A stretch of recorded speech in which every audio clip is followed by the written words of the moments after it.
Good to hear. Let's hope your execution matches your enthusiasm. I've got a job for you if you're looking to keep busy. Here are the details.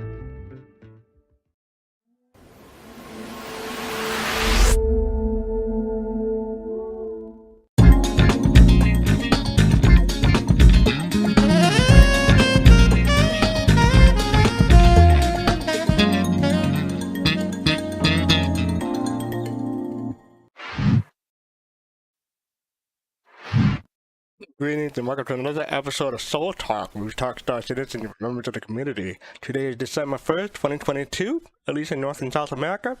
We are live on YouTube and Twitch. And today is episode 78, Finding the North Star. And I'm joined today by my co-host, GriffinGamingRPG. How are you doing, Griffin? Pretty good, my friend. How are you doing? I'm doing pretty well. How was your week? Good. I had my head buried here because I was tweeting. I was trying to tweet the show out. I'm like, oh my God, I'm running late. It's been a good week, I guess. A good day. We're culminating with the IAE, right? December 1st. Mm-hmm. Yeah. How'd you do? Did you survive? Yeah, I survived. Yeah. We're going to get into a little bit in a bit, but yeah, I survived. Okay. Did you survive? You didn't have to give up your rent money or nothing like that. You were okay. No, not for IAE. I got some early Christmas presents for my family, my brother and my mother and their sister-in-law. Oh, you did. You ever heard of You ever heard of the smart mugs to keep your liquid warm? Yep. My brother is a caffeine fiend, so I got him one of those. I got my brother, my mother, and her sister-in-law a different set. Oh, okay, that's nice. They'll appreciate that, right? And speaking of mug segue, right? Yeah. Speaking of mugs, not even on purpose. Yeah, we're doing a. Well, let me bring up the thing that you wrote to say, greetings, citizen. During the month of December, we would like to again raise money for awareness for the daughter of the Star Citizen backer, Aliciana Noir, who has suffered. The daughter of Aliciana Noir, who has suffered a rare illness over the past year. We've introduced a few new coffee mugs in the Streamlabs store to help with the fundraising effort. All donations brought in from their sale will go towards her GoFundMe. So if please can put in the link for the merch store for the Streamlabs, we'd appreciate it. We've selected a few quotes or phrases reflecting each one of our soul team, which we hope you will enjoy and support. Of course, if you like one, buy one or two. So yeah, that was a good job on a mug. I really do like mine. Yeah. I really do like mine. Well, we've got a bunch of them here, and what we did, guys, is again we're doing this fundraising for Aliciana Noir, her daughter. We did this a year ago. And we're picking it up again through the month of December because she's still been going through a lot of medical related issues. Still, medical bills are piling up.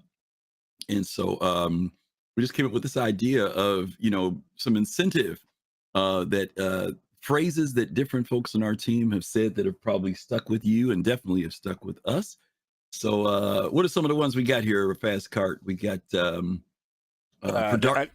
Go ahead. You tell me what you going to tell. Oh, I was gonna say, I'm back for Squadron 42, and you left out the rest of it. Yeah, I like left that the one rest for out. unique.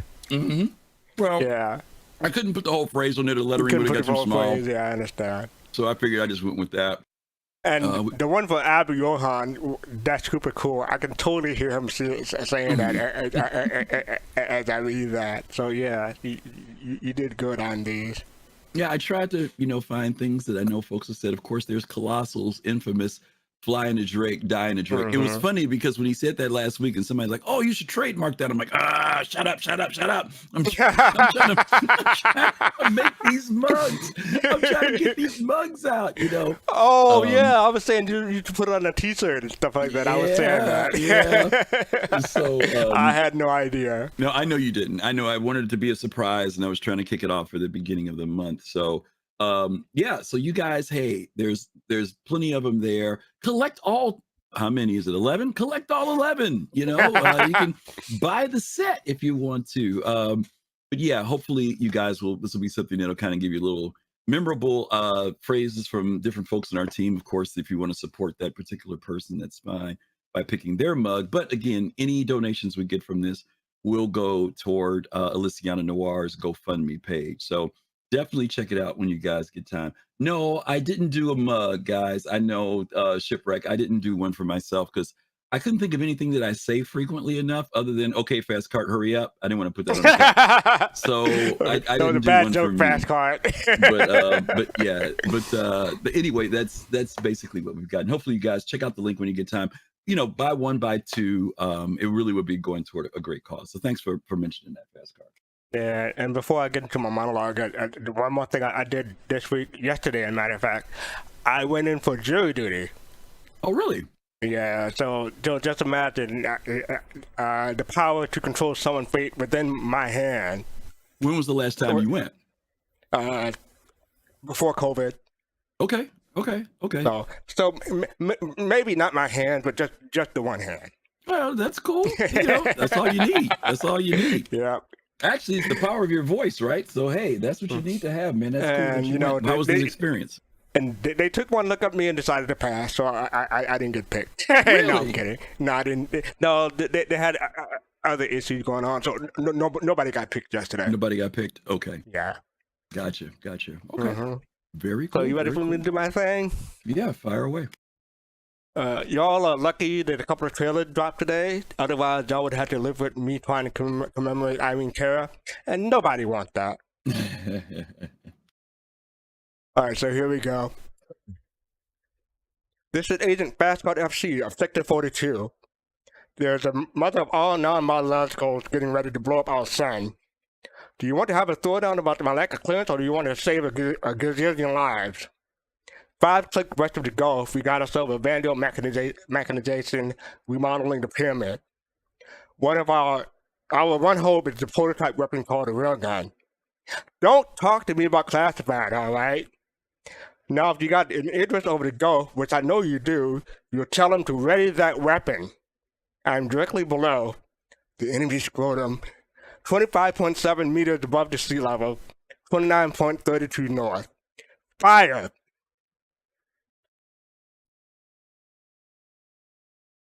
Man, you got me on that one. Nobody's dropped anything in chat either. Someone said LL. There you go. Kai got it. It was okay. I was gonna say was it Transformers only because you said it was a new trailer. That was the only thing I was gonna guess at. And I haven't watched it yet. Kai? Which one? Ooh. I'm gonna start dragging people in. Axis says I got him. Revenge of the Fallen. Yeah, you got it. That's it. Yep, Revenge of the Fallen. You got it right, huh? Okay, there you go. Awesome. The second one. Awesome. All right, so we're joined today by Amakusanagi, Fist to Face, Kaizen, Opti, Cotton Face, UI to Smoke, and Ziran. How's everybody doing? All right. All right. Doing good. You know why we have all these people here, Fast Cart? Because they're all broke from IAE and they got nothing else to do. Oh, you're I know where funny. you're gonna go. I have no idea where you're gonna go. Should we go around and say how much we all spent this IAE? No. Well, we can do that after the sneak peek because we got IE stuff coming, but yeah. All right, so let's get into the sneak peek. So I'm going to bring that up. And the subtitle for that's the wrong one. Sneak peek. So I was born that's a the end of fighter. our show. Right. I was born a fighter. That's the subtitle. I've only been doing this so 2 years. You think I'll be able to push the right buttons, right? But no. So this is Oh, and don't forget, if you want to join our conversation, click on the link below to join the conversation. We can drag you in. So this sneak peek. I was born a fighter. That looks like Cartual. Santaki, but heavier just like the Cartual, but heavier. But why would it be a sneak peek?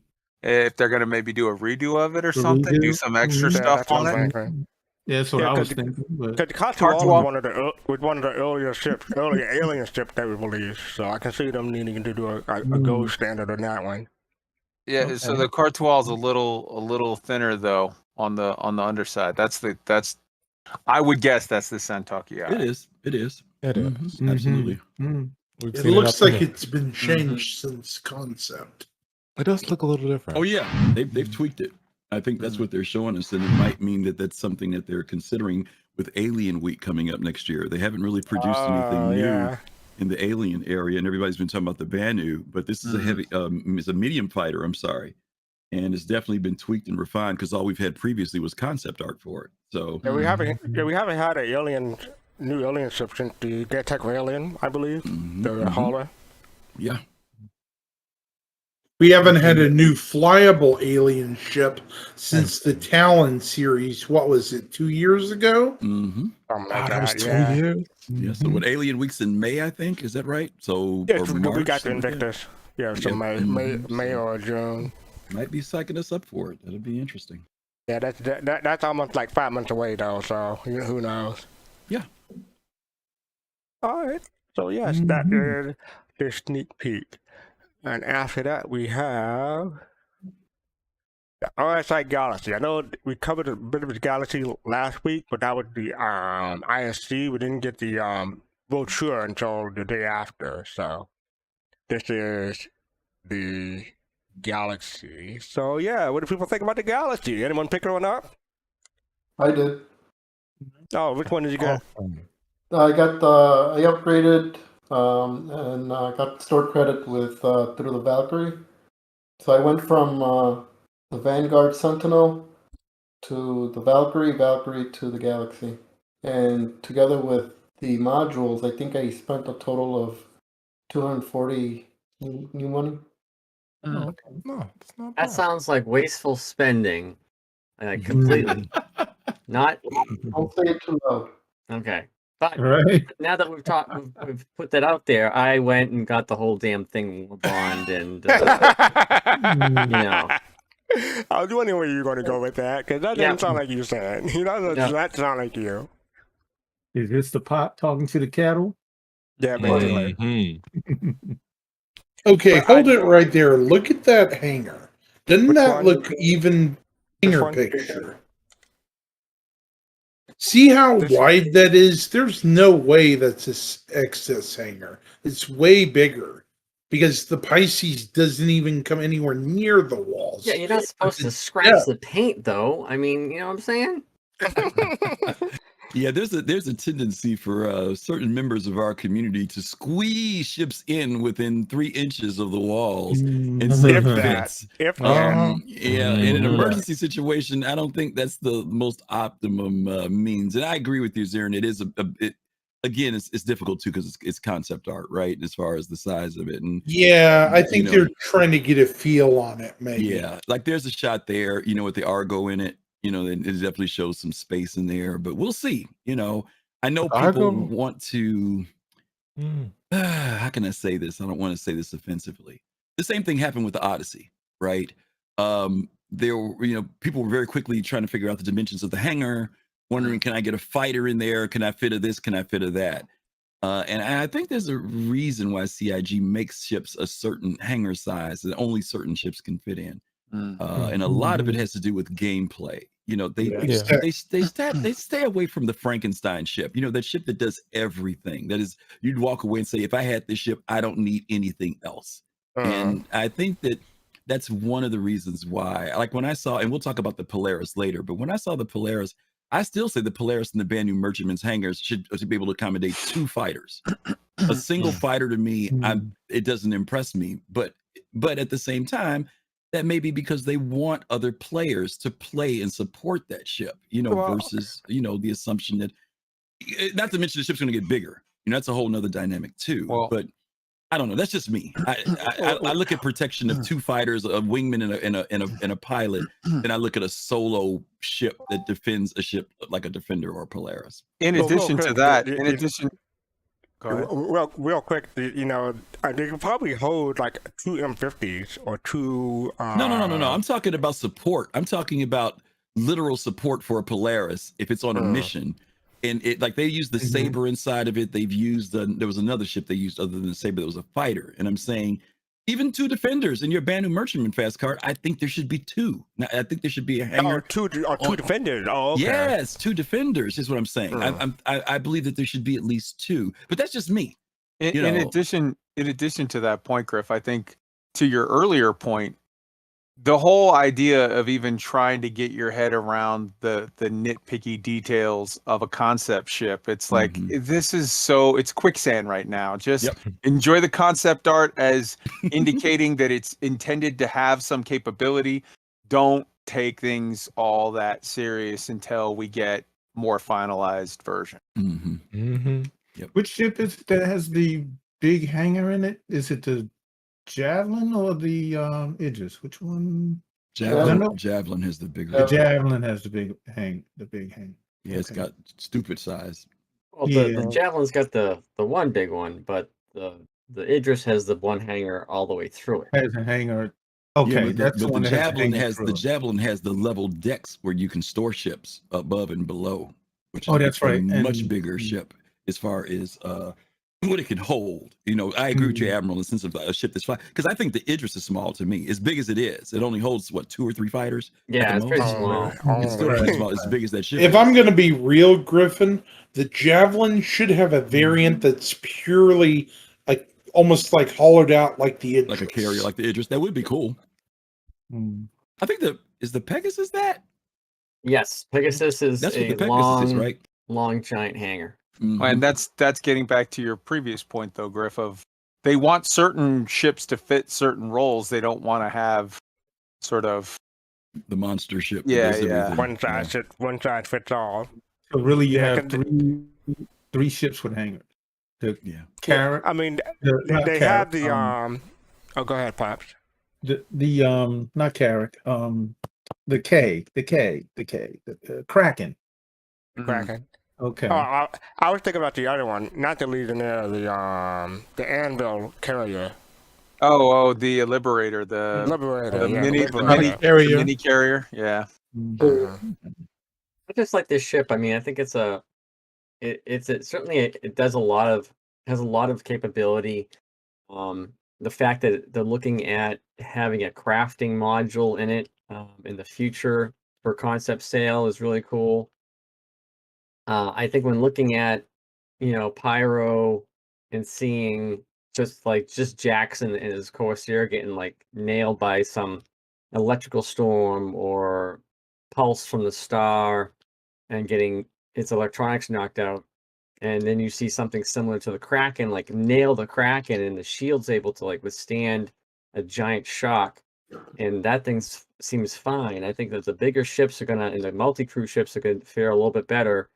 In Pyro, I think this ship just has a lot of possibilities here. And if you're looking for something that's a little stronger, this isn't armored. It's actually bigger than the Perseus and actually cheaper than the Perseus, to kind of give you an idea of how they're looking at how they value armor. And everyone, I think Griff, you can remind me. I think we have a Cutlass Steel episode coming up or something like that, or something revolves around it.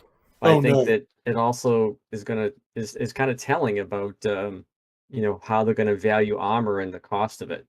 Yeah. So Let's hold that thought, Admiral, because I want you to come back to it, because Fastcart's going to show that video today, because maybe some people haven't seen it yet, and then we can kind of talk about what that means from what the videos we saw over the past week, as well as the one we saw with the Corsairs today. So that's a good point. But make sure you bring that back up when we come there, okay? The other point that I would make specifically with regard to this ship, the Galaxy, is this. I am not interested in this ship. I'm interested in the bigger ships. I'm interested in more getting them through gameplay in the game, like as the game progresses or whatever in game. I don't want to buy it with my credit card. I'm looking for small stuff to start off with. I like small ships. That's just me. But if anyone has any inkling at all of wanting this ship, to get it at 3, I think this is going to be like the Banu Merchantman, where the people that got it at the 350 are very pleased later down the line, where by the time this sucker actually comes out, I can see this thing north of 600, and I think you're going to be very, very happy that you got it when it was quote unquote half price. It'll be the Banu Merchantman and Endeavor all over again, basically. Oh, yeah. So, I mean, if you have the desire, and, maybe some do, some don't, whatever, but if you have the desire, get it on the cheap end. Yeah, buy it on the dip. This is a tough what do people ship. think of the 350 price Warbond, the 380 price RSI credit for the base model versus the module? I think it was less than what I thought. I thought it was going to be more. Like kind of going what Kai is saying. Yeah, get it now. Get it now. Oh, Lefty and I. More. At the very least, pick up the modules. Some of them might shift around. They may even discontinue them. You never know. Because I noticed with the Nox, they quit offering the coup altogether 2 years ago. Well, the coup supposed to be limited, but yeah. It's like the yellow jacket for the Dragonfly. What were you going to say, Griff? Yeah, I was going to say, well, the Admiral just went a little bit of where I was going. The Retaliator. We've heard about modularity for a while, and it seems that CIG wants to get back into it. Last year, the Retaliator went back on the roadmap. They had started working on it, but then they pulled the team to do the stuff with Squadron 42. And now, a year later, they're back with this idea of talking about modularity again. And we've talked about which ships represent modularity. And it's ships that actually change the dynamic, or modules that change the purpose or dynamic of the ship. So I don't look at the Endeavor as a modular ship personally, because its modules are all distinct. The Endeavor itself remains the same. It does change the tone, but most of the modularity that we've been looking at are ships where the exterior remains the same, but the interior changes. So when you look at ships like, for example, the Caterpillar, it's going to have modules in it, but it will still look like the Caterpillar, but the internals will be different. The Retaliator will still look like the Retaliator, but the internals are different. Same thing with the Galaxy. Looks the same on the outside, but the interiors stay the same. I'm not sure about how much the ship will go up. I mean, it's going to go up definitely because, like you said, Zurin, it's concepts. So we know we're going to get at least one increase on it. But when you buy the whole ship now, it's almost $600. And it puts it a little bit under the Perseus. And definitely, because I thought it was going to be between the Perseus and the Polaris. That's where I thought it was going to land. So it landed about $100 short of where I thought it was going to be. But I want to be careful with this ship because it's had some controversy. Because this is one of those ships you really have to ask yourself, do I need it? Because there's a lot of ships in the game that do what this thing does. And if you've already got a fleet, it may look cool and nice to have, but you really have to ask yourself, do I really need it? Fastcart knows this because he's got the Endeavor. When later on in the game, at least from what I understand, somebody correct me if I'm wrong, and I won't take too long on this, your ships and modules will be located physically at certain locations. Yeah. And so if you're not there, getting that module into your ship is going to be a factor. That's why Fastcart bought 2 Endeavors. He can have one in one part of space doing some stuff with modules, and another one in another part of space doing modules. So if I'm just using Stanton, for example, if all my modules are on freaking ArcCorp and my ship's at Microtech, I can't make my modules hop to Microtech I've got to go put my Gotta go modules grab in. it physically. So if you're running the medical version of this, and you decide you want the cargo version, your cargo version is 3 systems away, you're gonna have to get it. And so And that's what I'm saying. You have to really think about, is this ship really, and I'm not saying no, I'm just saying make sure you think about what modularity means. Unless you're going to tote those modules, I don't think you can tote the modules with you everywhere you go. So that's something to think about. Can I add something here? I asked, I sent CIG and asked them a question, and I asked them about like fastcart having 2. Could I use, if I bought 2 ships, could I use my master set modules to either one? And they said they haven't made up their mind yet, just to make sure that everybody knows. On the Endeavor. On the Endeavor. And to Griffin and Pop point, like even if you have your modules with you, you may not be able to install them by yourself. You may have to go to someplace like Cutting Pros, bring the modules along with you, and go back to wherever you wanted to be after the fact. So it could be an involved process. Something like a shipyard. Those ships that have the manufacturing part to it, like that. Like one of the future modules that might be for the Galaxy, or even that rumored ship as well. Rain, you were going to say something? Rain? Yeah, I bought one. Really? You did? Yeah, I did. I bought one. I bought the 380 base because I want to run the modules in game, and I love the Carrack, and it's a Carrack loaner, so. It was a kind of a win perspective. You got 2 characters now? It's the only concept ship I've ever bought, really. I mean, unless you count my original Kickstarter pledge, which I don't. But yeah, and I just really like the idea of it. And I mean, we've already got the whole everything being in physical locations in the game right now. Like you have to, if you're 300, if you got a 300i that's sitting in a Microtech and you're at some other location, if you want to fly it, you have to claim it to get it to move there. Yeah, it's not physically there. You lose that. And don't think that it'll be quick to claim when the game actually launches. Like this is the alpha state. So when the game actually launches, it may take a long time for a ship to get from one system to a different system. So Rain, last week you said that you would never buy a concept ship. Yeah, well, I changed my mind. What made you change your mind? I did. Listen, she's the only one, Pops. Are you kidding me? No,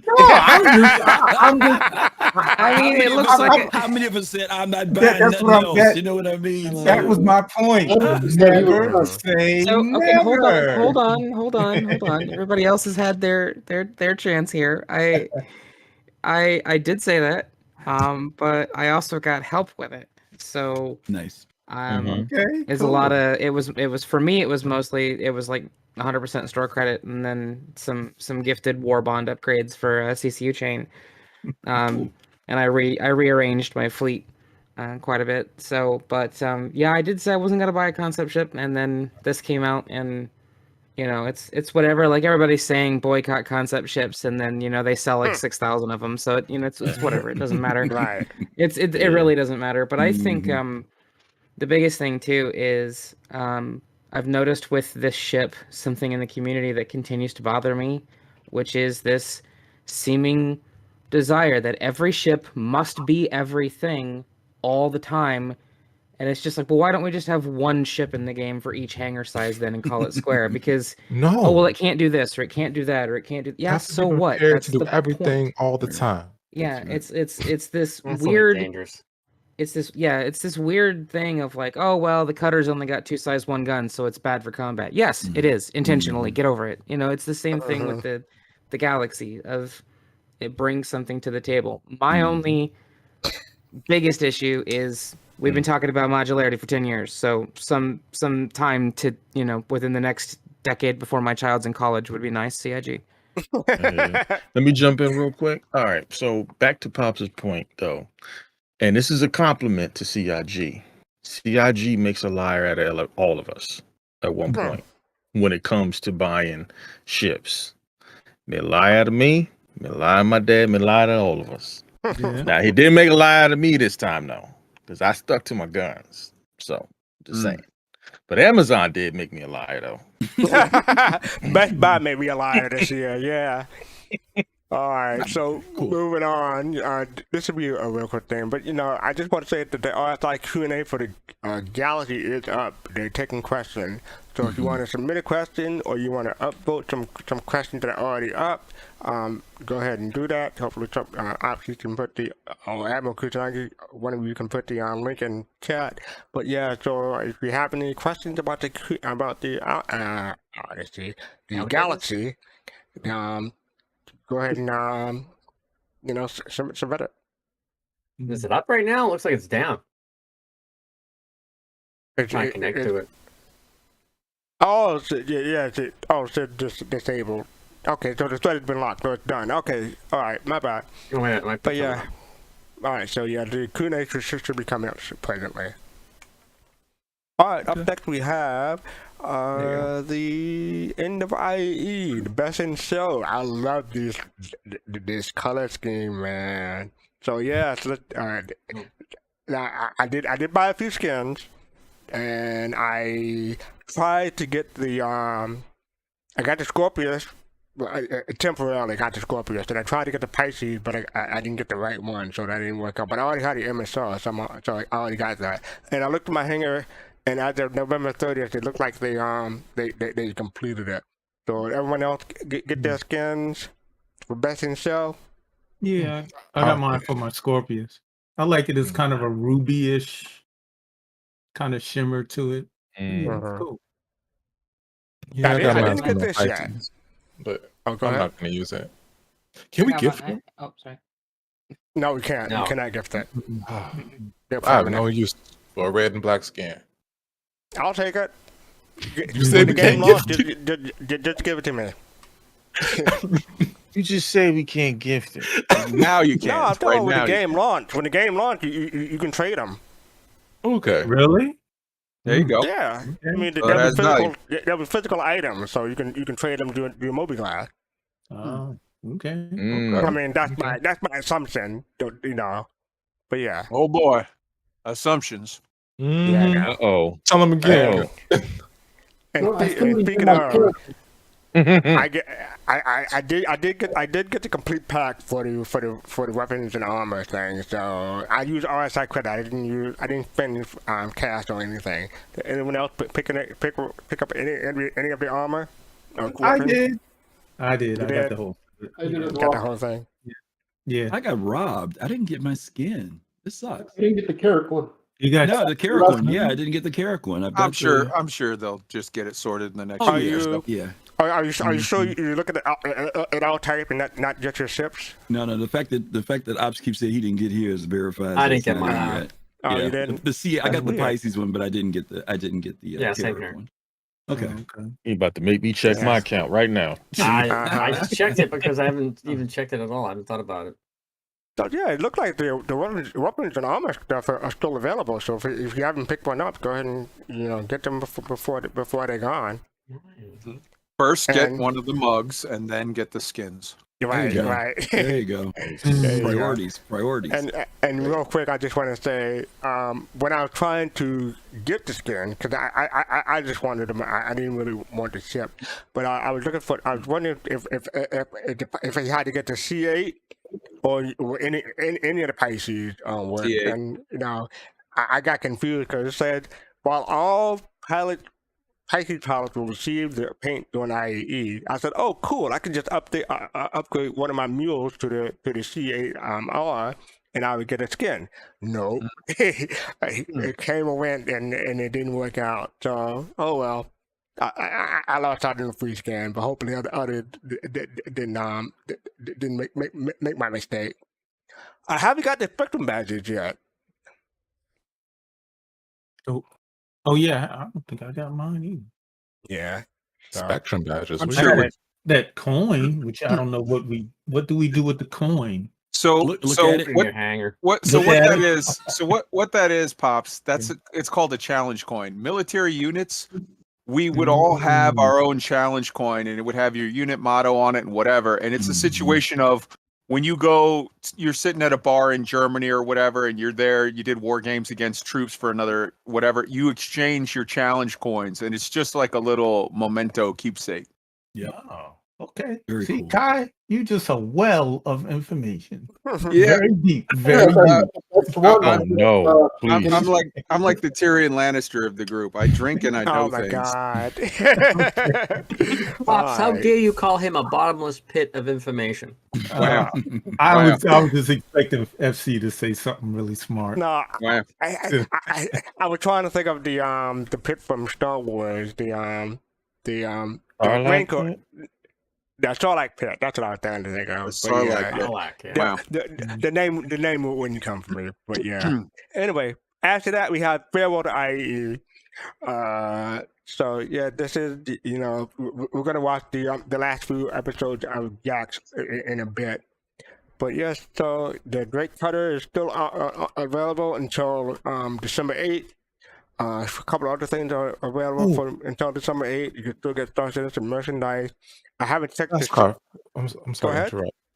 Could you explain like why the cutter? Yeah, the cutter is so important that it's still on sale. The it's a lot of Cutter people has just don't get it. LTI and it's a package, so you don't really see many packages that have LTI, and it's cheap. You get like a $45 instead of $60. So It's a It's not on normal. sale because it's cheap. It's just on sale. No, it's a normal no, concept. it is. No, it's It a is normal ready-to-fly inexpensive. ship. It is inexpensive. No. It is It's a normal. inexpensive. His question though was why is it still on sale? Right. The answer is because it's a ready-to-fly ship or concept ship, and those take a little bit longer to Exactly. discontinue. Yeah. They always sell That's those why a you little can't buy longer. the rest of them, and you can buy still this ship. Yep. Right. So And- it is a great deal. Go ahead. There's also, remember, there was a little bit of confusion because you could get the starter pack for $45 because it was on sale, and then add the Squadron 42 to it, and people were concerned about it not working, but it applies the discount to Squadron in the checkout thing, the checkout cart, so it's only like $20. Right. That's good. And anybody who's worried, just get to Concierge, and then you'll get Squadron 42 and Star Citizen for free. Yeah, right. For free, quote unquote, air quote, yeah. But before we move on, I just want to say that CIG Discontinue is that. not us because we didn't see a dime of it. But CIG broke 100 mil for the year. They're currently over 105 mil for the year, so they may Not a lot of bank money. they may bank this year, and it's not even it wasn't even December. It is December really. now, but yeah. What do I you mean? mean, okay, so Genshin Impact made $256 million For in June. CIG. Oh For yeah, no, CIG. yeah, I we, mean, we, yeah. we've talked about that. That Yeah, we it's talked dropping about the that bucket one. with development. Yeah, I mean, Yeah, it's not- Genshin but I Genshin think- Impact is on a whole nother level. Yeah, but- That's They make it like they Genshin Impact made like $2.6 billion last year. So yeah, well, then you got stuff like Roblox that makes a freaking 100 million in 1 month or whatever. But yeah, I think that what we're mentioning is we've had this conversation before too, is that each year CIG continues to beat the year before. Right. And that was one of the things we were talking about, because at the beginning of the year, the question was, will they reach 100 million? And last week we were like, they're definitely going to hit 100 million. And now there's still 30 days left in the end of the month. They may hit 110 million by the end of the year. So it shows the momentum of the game. It shows interest. We all know there's new players coming on board. All of us old dogs are sitting back and relaxing a little bit more. Some of us are still spending money, but in general, we're doing more of the CCU and melt thing where there's a greater interest in gamers into this game. I'm still stumped. I predicted last year, this year was going to be the year that things leveled off. I am blown away that CIG is able, whoever's doing their marketing and stuff, I don't care what people say about them. They know what they're doing, evidently, because the numbers don't lie. The numbers don't lie. Yeah, I mean, after 2020, I was thinking that the funding was going to go down. Then 2021 came, and I'm like, oh, okay, good for them. Now 2022 is almost come and gone, and they're even doing better. So I'm not taking any bets against CID for next year. The big thing about that, though, guys, is this: like, 2020 saying, okay, we've hit the top, and then 2021, you blow the doors off it. That's not really a huge shock because 2021 was COVID. Everybody was stuck at 2020. home. 2020 into 2021, you're talking about COVID, everyone's stuck at home, and people were spending money on video games like silly.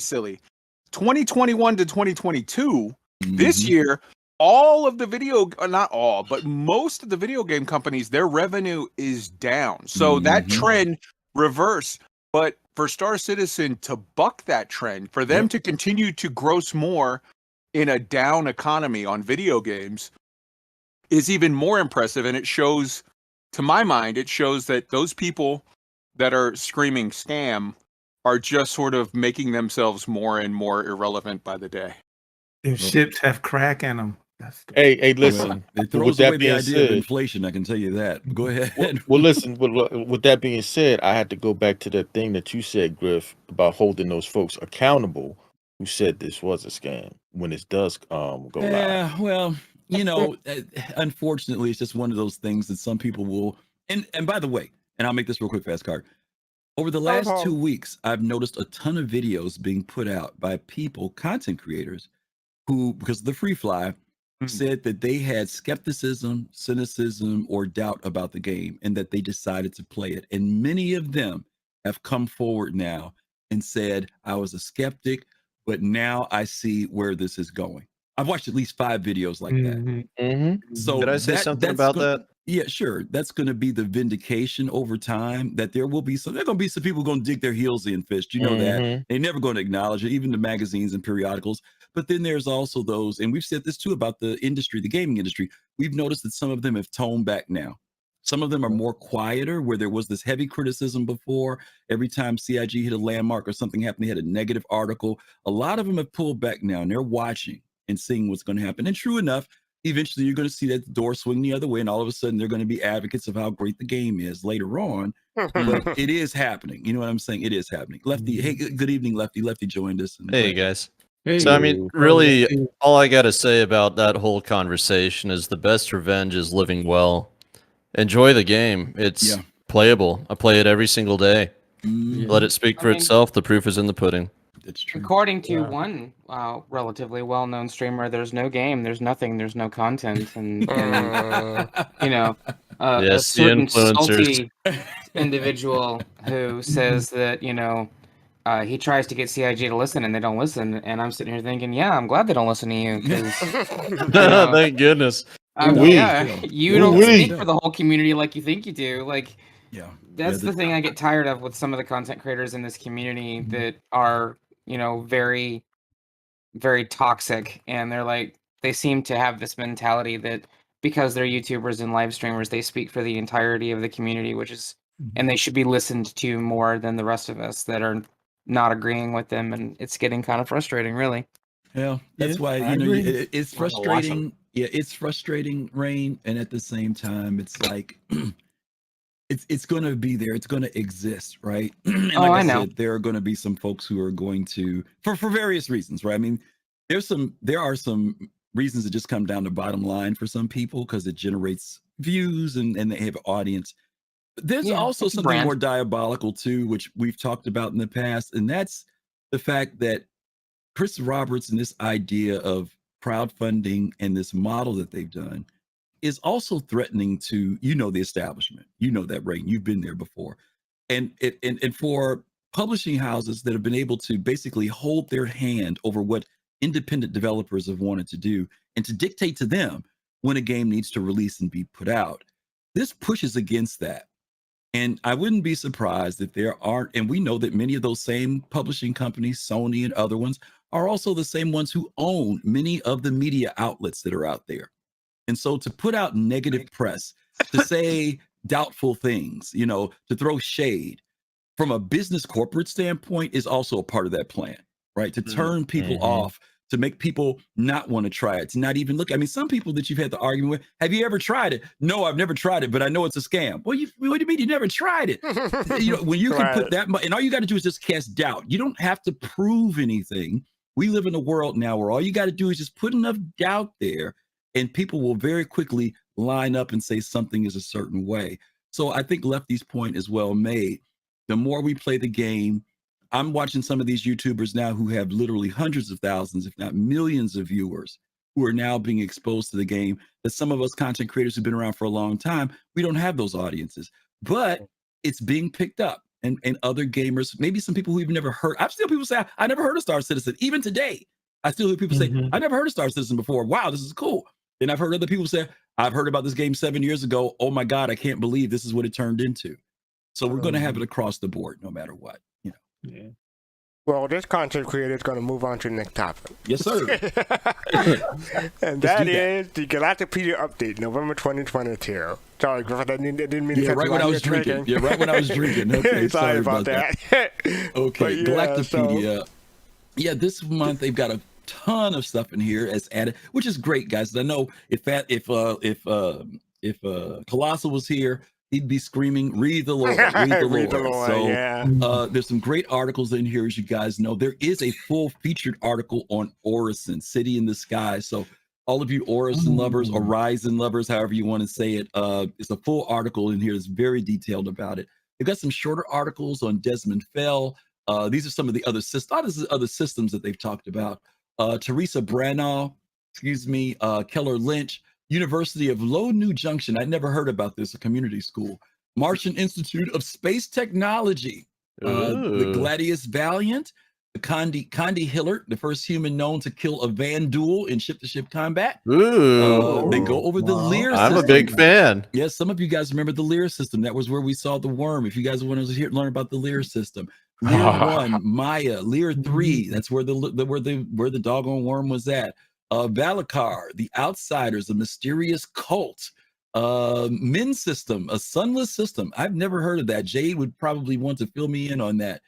Min 1, Min 1A, Min 1B, Min 1C, Min 1D, and of course, an article on Zeus in the 2100s, the ship in everyone's garage. Okay. I'm a fan of the original man, so no bloody A, B, C, or D. Wow. That's your fast card joke for the evening. But yeah, thank you for Yeah, that. glad, I get glad that we're reference. getting it now. Thanks for giving it to us now. We're done. Okay. Yeah, but thank you for that. Yeah, I'm going to come back and read some of these articles, because especially the Lear 3 and the Min system. But what was the other one? Oh yeah, the one about the first person to kill a Vandal, or Condi. Yeah, I definitely want to read about that one. So yeah, thank you for that, Griff. Appreciate it. But yeah, check out the Galactapedia update for this month. All right, so after that we have this is normally we do something at the end, but this is just a few short videos coming the end of the IE. This is dealing with Jack. So we're going to go through all of these in a row and then come back. It's only like, I want to say 7 minutes. So yeah, here we go.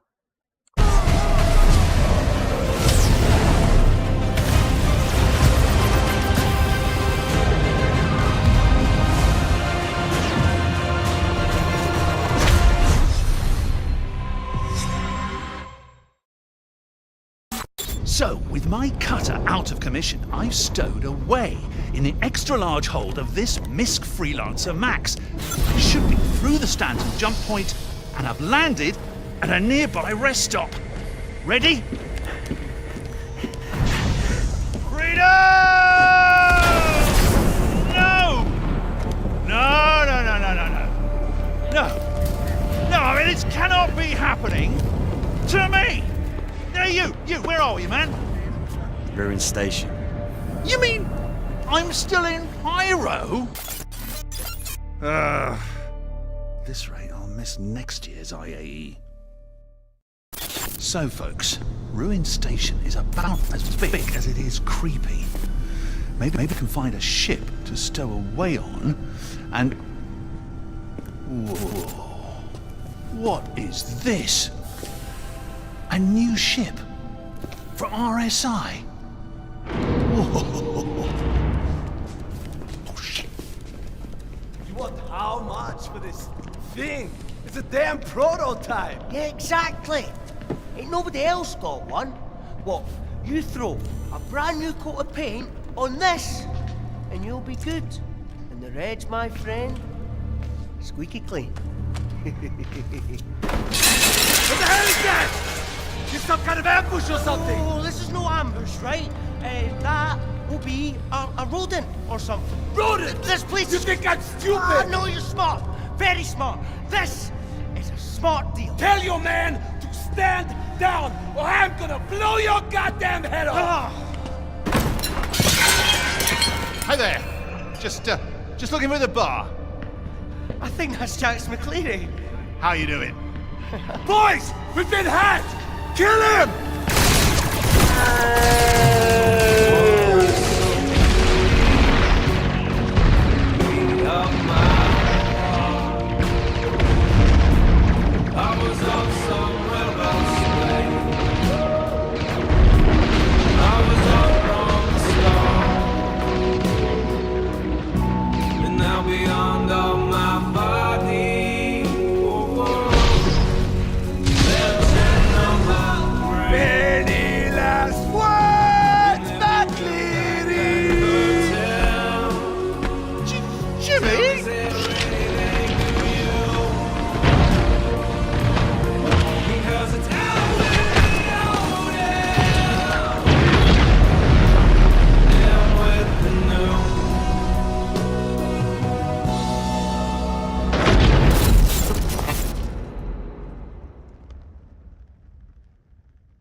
Did you see the last transmission? Has anyone seen Jimmy? Where's Jimmy? It was wild. I thought Jax was done for. Is that McCleary?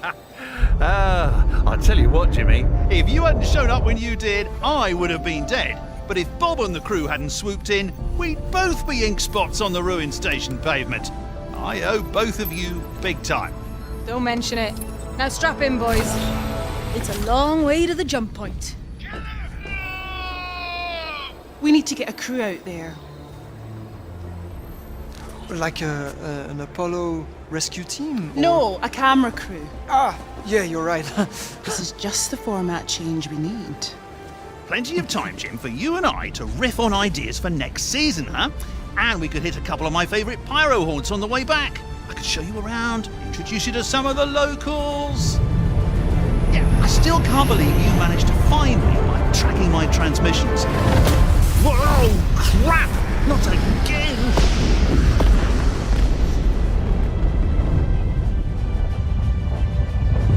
Bob!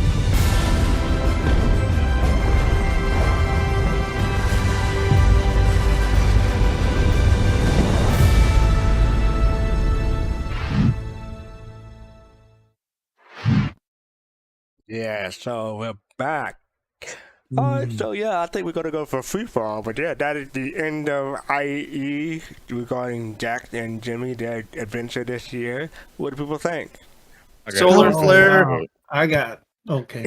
Let me. Who's I'm gonna say this real quick because that's all I want to say is for those who watched this, the first one when Jimmy came to come save him, do not believe that armor could take that many bullets. That's all I gotta say. Well, not now, but maybe in the future. Maybe.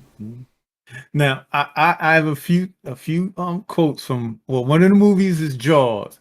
We're gonna need a bigger ship for Pyro. Yes, yes. And from Star Trek, power to the shields, because Pyro is dangerous. And what's the lady? The black character in the last one. That's Bob. I don't know her name. No, the black lady, not Bob. You mean, Yeah. The one she said when she's sending the crew out there. Boy, she is corporate to the bone. She remind me of like the corporations and aliens that were in Itani, and it remind me of the corporation in Avatar that profits above everything. But yeah, all about that bottom line. Fastcart. And my last thing, Admiral. Sorry, I was glad to see Bob. Yeah, I was glad to see Bob at the end too. I'm hoping we can see that Van Duel's item seller again, but nope. Oh, by the way, I forgot to say, thanks for the sub, Shakes and J2. Appreciate it. Thank you. My thing about this is, for those of you wondering how good the Squadron 42 cinematics are going to be. Oh, you just stole that from me. You stole my thunder. Yeah, well, you got to be on the ball. That's all I Yeah, got to say. no, but So, you're on point, though. You're on point. I gotta give it to you. It's exactly what they're doing. They're teasing us with that. Yeah, because this was my biggest complaint with this series this year was it was too short. I wanted more. No, you wanted more. Yeah, I Yeah, can see that. I agree. I was gonna say when you put them all together, it's like a good, half hour, 40 minutes, something like that. But yeah. I mean, they're like 60-second segments, and there's like 10 of them, and there's like 2 of them that are like 2 or 3 minutes. So it can't be more than 10-15 minutes, fastcart. Okay, all right. They pack a lot of action in them, so it feels longer. And this is Jimmy coming in again, like a boss. You know, when he holds his hand out to him and say, "Come with me if you want to live." Well, remember, Jax is Jimmy's childhood hero. Mm-hmm. Right? Oh, it might be his father. We don't know, but yeah. Well, no, like there's actually in the previous IEs, there was the lore of Jimmy looking up to Jax and Jax being like his childhood hero. Yeah. So like, he was wearing a helmet as a child too, right? Yeah. Yeah. Just hilarious. When I saw that in the video, I was like, I wasn't sure if he was a son or a father figure, but yeah, the childhood hero makes sense too. And well, this is Bob could be again. either. Could be both. The only thing that this episode is missing is when Bob asked about her cutter. That's the only thing that's missing. Yeah. I was about to say that. Yeah, the thing I'd say from all of this that really kind of it's probably just, for lack of better terms, me and some copium and some hope. But that solar flare hitting the ship, the graphics are there. They did it. It's probably just a fancy particle effect. But if they've already got something like that already made up for a cinematic, does that translate over to the game? I mean, I think it will because. I hope so. Sorry. No, go ahead. It's a K-type flare star, which means it would do that. It would have periodic solar flares that would have massive amounts of electromagnetic radiation that would probably damage the ship systems. And we know that it's actually planned for the solar flares. Yeah, it's been on the roadmap for sure. So, yeah, I think I don't think that sometimes the things they do for these are obviously just fun, but sometimes they're showing us in these cinematics things that they're very much planning on. So. Like the Kraken in the background in the other video, yeah. Lefty, you're just saying that that we're looking at it in game, like the visual aspect. So you're hoping that it's already done. At least, something, something frameworked and ready to go. Maybe they need to do a little code to create some volume that pushes that sort of graphic across the star system. But they just showed us a solar flare. It might be nothing, might be cinematics. It might be something big. I mean, and the other thing is, in Squadron 42, they had the coil, so they probably have these effects in Squadron 42 already for the coil. So bringing them into Star Citizen may not be that big of I don't want to say big of a deal, but may not be that difficult. But, not big of a stretch, yeah. Right. Yeah. Can I say something? There was an episode of Inside Star Citizen, and I believe it was a river runs through it. Now, because I've looked for this, and I remember specifically seeing the guy said he was working on something, and as Disco, could he show us this? And he showed the lightning, the ball with the lightning. Oh yeah. Now I haven't been able to find that, so maybe I'm wrong, but I haven't been able to find that part again. Oh, are you sure that wasn't for AC? I'm not sure. I could be wrong, Uri. I remember them when it first showed off the Pirate Swarm area. Well, so they showed off the coil and the vertical Right. slice, Was it the right? coil? Maybe it was the coil. So this may have. Maybe that's what I'm. It was probably right around that time, or I think they've also gosh, when was it? Like the Austin Citizen Con when they started showing off volumetric clouds and stuff like that. Yeah. And all their progress with Houdini, etc. Mhm. I Yeah, think but that was all shortly. fake, right? That was never going to come into the game. They were never going to deliver on any of that, right? Never. Oh my gosh, that's the Mm. most immersive thing for me in the whole game. It's just the clouds, honestly. It makes it feel real when you're flying around. But So, yeah, the go ahead. lightning. I think they showed it sometime within the year after that, Yeah. Okay. All right. if not then. I want to make two more points, a couple more points myself. I think the galaxy exploded when you see that big explosion, because I don't think that's just all makes a weapon going off. I think the galaxy exploded. So with the galaxy and the Odyssey prototype being crashed, Jack just had bad luck with prototypes. I mean, I don't think a starship exploding inside a hangar would be that little of an explosion. Yeah, it'd be a lot bigger than that. Call that little? That seems kind of big to me. That was a but- very that tiny was- explosion. That was just those Explosive barrels barrels confirmed? Yeah, that wasn't the Okay. ship by any means. Yeah, you can be on the other side of the ship and not have heard none of that. There'd be a hole in the station if that galaxy exploded. Actually, Jax is lucky. We've seen about 3 or 4 times in this series. He should have been dead. Yeah, he you always crashed should the have been cutter dead. Actually twice. stayed alive. You should have died like 3 crashed the years Odyssey ago. once. Yeah. And then the solar flag got him again in episode 10. So yeah, you're right about that. He doesn't have good luck at all. Yeah, I want to go back to Admiral's point earlier. You know, he's muted right now, but he was talking about the and Lefty, I know you've had this conversation with folks in test about the durability. Colossal has too, durability of ships that go into Pyro. And I know we talked about last week people's impressions of what they think Pyro will be. And I think we need to pay attention to these videos because I think they're showing us things that we never really talked about. And I think Colossal raised it last week as we've kept talking about piracy and the gangs, but there's a whole environmental aspect to this game that we're not thinking about. And we know that, as you said, fastcart, the new Drake cutter was affected by the the waves or pulses or whatever. Then we see a ship, a fairly large ship like a Corsair, that gets knocked out, EMP knocked out of power here.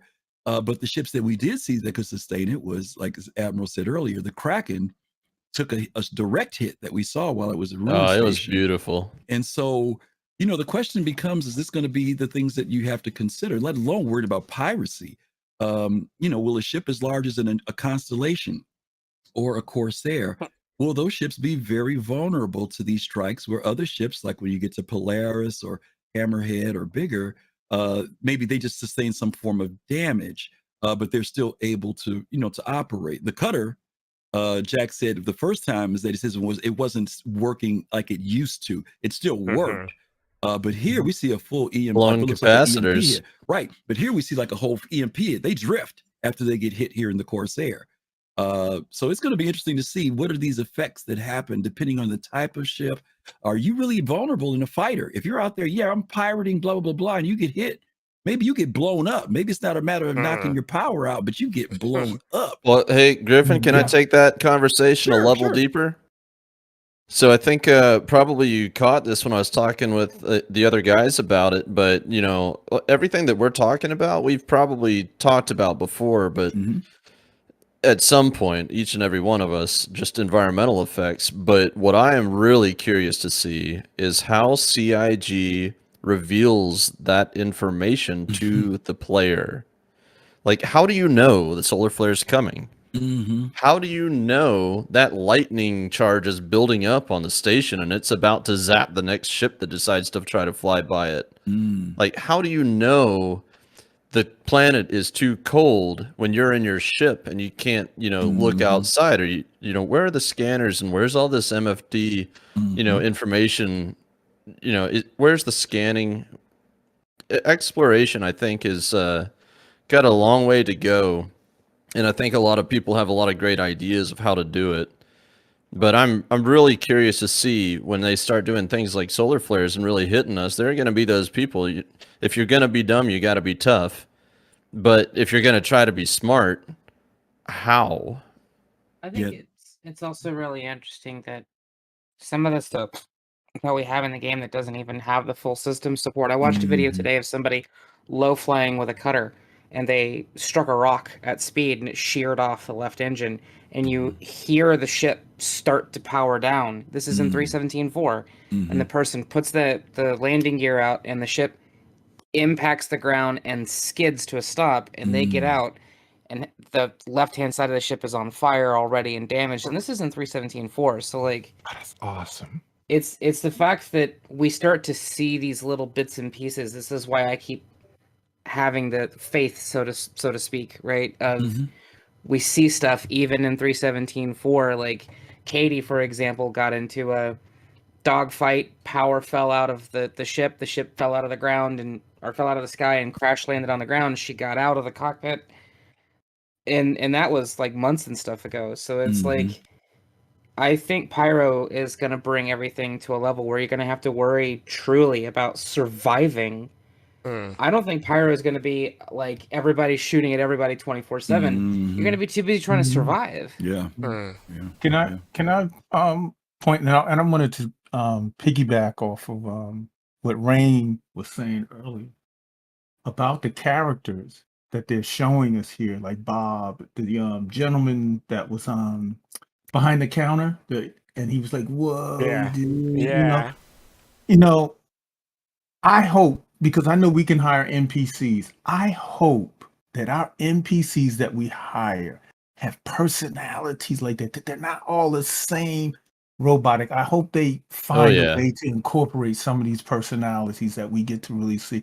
And I really want to go and meet these people and hope that they have the NPCs that talk the way that they do. And when we come in, we just have a plethora of different personalities, around, instead of somebody just walking, hey, how you doing? Okay, hey. Well, and I hear you on that part, and I hope the same thing. But it's different when you're coding personalities for a single player RPG versus an MMO, because a lot of people are gonna be hiring NPCs. So I don't know how in depth a personality are going to go versus a single player RPG, NPCs and a PU will have, but it's a hope. I mean, because I'm sorry. No, go ahead. I just would love that you would walk up to your NPC and say, hey, tell them to go put in the change the power plant out, and he goes, all right, dude, I'll get to it when I can. I would just fall out on the floor on my house. It'd be like Warcraft 3. Zug, stop clicking on me, Well, I know we they showed us before where they're coming out with fixing components that break down, and that's going to be a big part of what we just saw there. The ship got hit with some type of pulse, and the electrical systems go down. And then I just had to run through RSI and just find the old master sheet. So that is the subcomponents that you can put in your systems, whether it be power or coolers or how they're going to do it. But there are things that can are more efficient.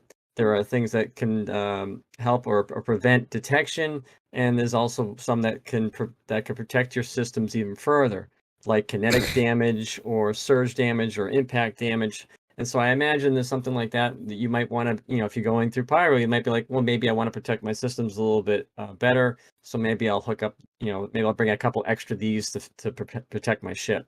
So I think this is kind of how we're, what we got coming at us really soon. I'm hoping, the subcomponents will be there by Pyro, but maybe not. But this is where the Star Citizen's headed. So put your seatbelts on, folks. Yeah, and then there's also the Endeavor, right? That's supposed to have the shield strong enough to go, closer to the star than any other ship, right? Yeah. And there's two things here too. Like subcomponents are also already in the game, right? Like if you're a miner, you know that, right? Like subcomponents are on the laser, the mining laser. Yep. And so subcomponent gameplay, like we already know what it's going to look like, and just imagine being able to interact with it. But the other thing too, not to rain on your parade, Pops, but we're seeing performance capture. Don't rain on my parade. Yeah, it's my namesake. It's my namesake, Pops. So cloudy. It's my namesake. these people, these NPCs that we're seeing, these are people that are full bodysuit performance capture, cameras on their faces. Right. That's how they do this. We're not going to get that. You know, these are people doing full performance capture on stage at Manchester office. So, like, you know, I don't think we're going to get it, unfortunately. Like, because how many NPCs are there, right? Like, They're gonna be 10 like, times of us, you know? Yeah, 10 times us. Yeah. So that's that's just the quanta. I don't know about how many NPCs we can actually hire, but yeah. But yeah, I think that's it for this year's IE 2952, and it's been fun. And it's sad to see it go, but I'm looking forward to next year. My wallet is happy again. And a quick PSA, just a reminder of what Face to Face says. Jimmy's armor, don't expect it to work that well for you in game. Okay. Not yet. Not yet. All right. So up next we have the Inside Star Citizen. So this is 12 minutes, and so here we go. Oops. Well, builds can break for a ton of reasons. It's not a point of pride that, you know, I start to rattle off a whole bunch of different things that break builds, because my whole vocation is to create tools, to create pipelines, and to create processes that don't break builds, that are very, very dependent. But in a perfect world, that might be the case, but in the reality of things, it can be so many things. There can be a perforce commit that completely destroys it. There's so many different types of errors. There can be a compilation error that fails the build. There can be build errors that have nothing to do with the actual game data itself. We're trying to move away from these kind of things, but having assets, single points of failures on certain assets. So a good example is like in our facial data, we use a thing called a DNA wrap deformer. And it literally just came up this last week that there was a wrap deformer attachment checked in that didn't have an LOD. Any face that was attaching this would fatal the entire game. As soon as QA got into it, every 2 seconds, they were having a fatal error, which means the entire build sort of shut down on them and they couldn't proceed with their testing. So this is one of the reasons that we put those asset validations and those things in place. There is a lot of reason that builds fail. And, you know, part of the tool's job is making sure that those don't happen. So what is a build? The easiest way to understand a build is everybody's heard of code compiling before, and that is there's raw code that is written, and then it gets run through a compiler, and then out comes a binary or an executable as people would understand it. The same actually happens with our assets. So sometimes our assets come through and they'll be in an intermediate type format, and then those will get sent over to the build system to be compressed in such a way that it's actually a lot easier for us to deliver the build to users, and for the build to actually be able to run a lot quicker. In order to distribute a version of the game to all the developers so we can continue producing the game, we create what we call a build many times a day. As work is completed, it gets submitted to our source control system, Perforce, which is basically a way of just holding all of the assets, all of the code, everything that goes into producing the game. This obviously is being done by hundreds of developers in different studios across the world. So when a developer comes in the morning, they need to be able to depend on the build for the day. And the first build of the day, they're going to expect that all the stuff that they checked in the night before is actually present in that build so that they can continue to iterate on what they've been working on. So a build failing is a big deal. It actually brings down the entirety of the company on that particular change list. So there's a whole bunch of ways that we actually protect the build against failures like this. We run the assets through something called asset validation. And what this is a pre-commit check. You can also call it health checks for the assets. So we run these through what is this validation. It checks for all the common errors that we would possibly make to the data. And it's very important because when you're developing in the editor, it can check what you're doing within that one level, but it can't look at a holistic approach. So the editor itself will produce various checks to make sure that what's exported is in good shape. But the asset validator is very much a complement to that, checking things that they cannot check at that time. And then if there's no errors, it allows them to commit it. If there is errors, it tells them exactly what to do about it. They go and fix it, and then are able to commit again, and we should be safe on the build. So we had a tool in place since I got here to CIG actually, and it started as a very, very small little Python script. And over time, as with any tool, it got a little more robust, but as it got robust, it also got very confusing to continue to build out. It's showing its age. There's been a lack of structure to it, and it's been very difficult to maintain and to keep up to date. So what we wanted to do was make sure that not only was it just the tools team able to write asset validation, but also the rest of the teams. And what that required was a more robust framework. It's sort of a plugin kind of approach. So we moved it from Python over to C#, and now we have much broader adoption for all the teams so that they can write their own levels of asset validation within the tool as well. So of course a big win for the tools team here is that we don't need to create all these tests. We can allow the experts in the other teams to do it for us. Other teams among the company, as we've scaled up quite a bit comparatively to the older tools, can actually write asset validation inside of this framework. So this was a really important part of the new tool. Now it does everything that the old one already did, but now our scalability is so much broader. So as we continue to develop Star Citizen, we get ever more complicated systems and therefore ever more complicated assets, and in particular dependencies between them get ever more convoluted. So it's very important that we can have a scalable system that allows contribution from everybody to help address the potential issues that this could incur. So the exact same way as a player might be excited for a feature coming from a feature team within CIG, we have developers excited for a tool that may be coming from the tools developer within CIG. It's very much the same paradigm. So when we bring up new asset validation, they appreciate having this because they need to know about those errors up front. They don't want to wait for the build to fail, for some producer to come to their desk and go, why has this failed? Why has your asset not worked out? For players especially, this is going to matter for you because as you've been waiting for a PTU build or an ePTU build, these failed builds slow these things down. And if we can't review them, we can't QA internally, that means a release doesn't go out. So we're trying to nab it right at the very beginning. So that developer knowing that there is a problem before it hits the build, before it fails to the build, and before it delays a release for you guys. So the tools team is incredibly important as far as the developers,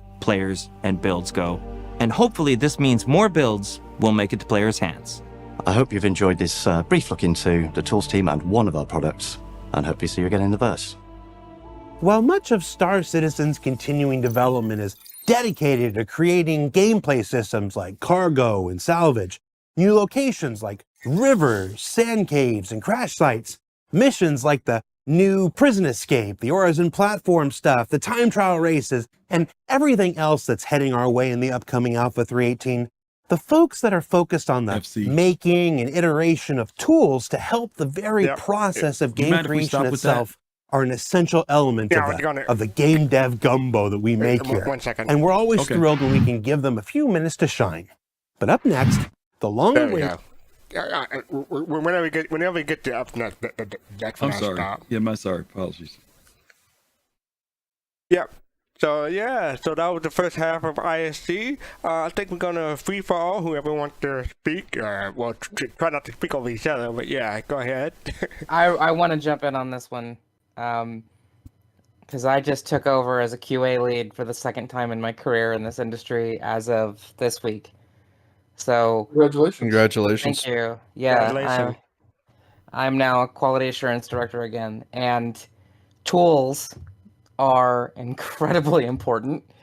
I think the community doesn't really understand just how important it is to have an embedded in-house tools development pipeline with tool devs. And it's why a lot of this drama about, oh, it's going to take 30 years to build all these ships. No, it's not. It really is not. As new tools come online, new pipelines come online, things start to move forward. And I'm really glad that they decided to show this today, because this is something that affects the entire industry, is having your tool suite, having access to tools that have that readability, have that user interface capability to like really display all of your options correctly. When you're trying to put a build out and it fails like that, it is incredibly devastating. Because like they said, like my team, like, you know, for my studio, if the build fails from engineering, my team can't do a test. We've got to wait because it's a blocker. We've got to wait for engineering to put a new build out. And I would much rather engineering not send us a bad build, because they validated it, they've committed it, the build comes to us, and I can direct my team on to what we need to be testing and what we need to be focusing on for the test cycle, and then push that build out to the players. This is fantastic that they really showed this. So I just kind of wanted, for everybody watching and everybody with us, as somebody who works in QA, trust me, the tools team is doing really amazing work at CIG, and we are going to see the build cadence increase. We're going to see build stability increase. We're going to see things really turn the corner next year. I promise you on that one. You know, I think it's really great that you're saying that in that way, from the position that you're saying it in, to everybody who doesn't necessarily have that exposure to the industry, because it's been years and years and years of different parties saying different things, and we touched on it earlier. You know, everybody's consistently, not everybody, but you know, there's a vocal minority saying CIG is mismanaged. They're never going to get it. Yada, yada, yada. But to say something like that, that they've been doing this right, and seeing this on this video today and how they're consistently improving it, they've been doing this for a very long time, since just about the very beginning. Sean Tracy's been there almost since the very beginning. Yeah. I think he was there from the beginning. Yeah, he's been there. Yeah. They just continue to improve, and I think they set themselves up for success in the beginning. And you know, we could talk for days about what people might perceive as mismanagement, but I really think it's just them growing as a company from nothing and making a very challenging product, and they're succeeding. And I'm glad you said that. Thanks.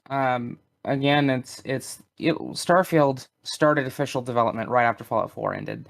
So by the time Starfield launches, it will have been in active development for 8 years, and they were storyboarding and building the design document and prototype for Starfield 10, 11, 12 years ago. So it does feel like CIG gets the brunt of maybe just people not understanding how things work, ignorance, and other things, like, you know, people actually just being They don't understand time and effort.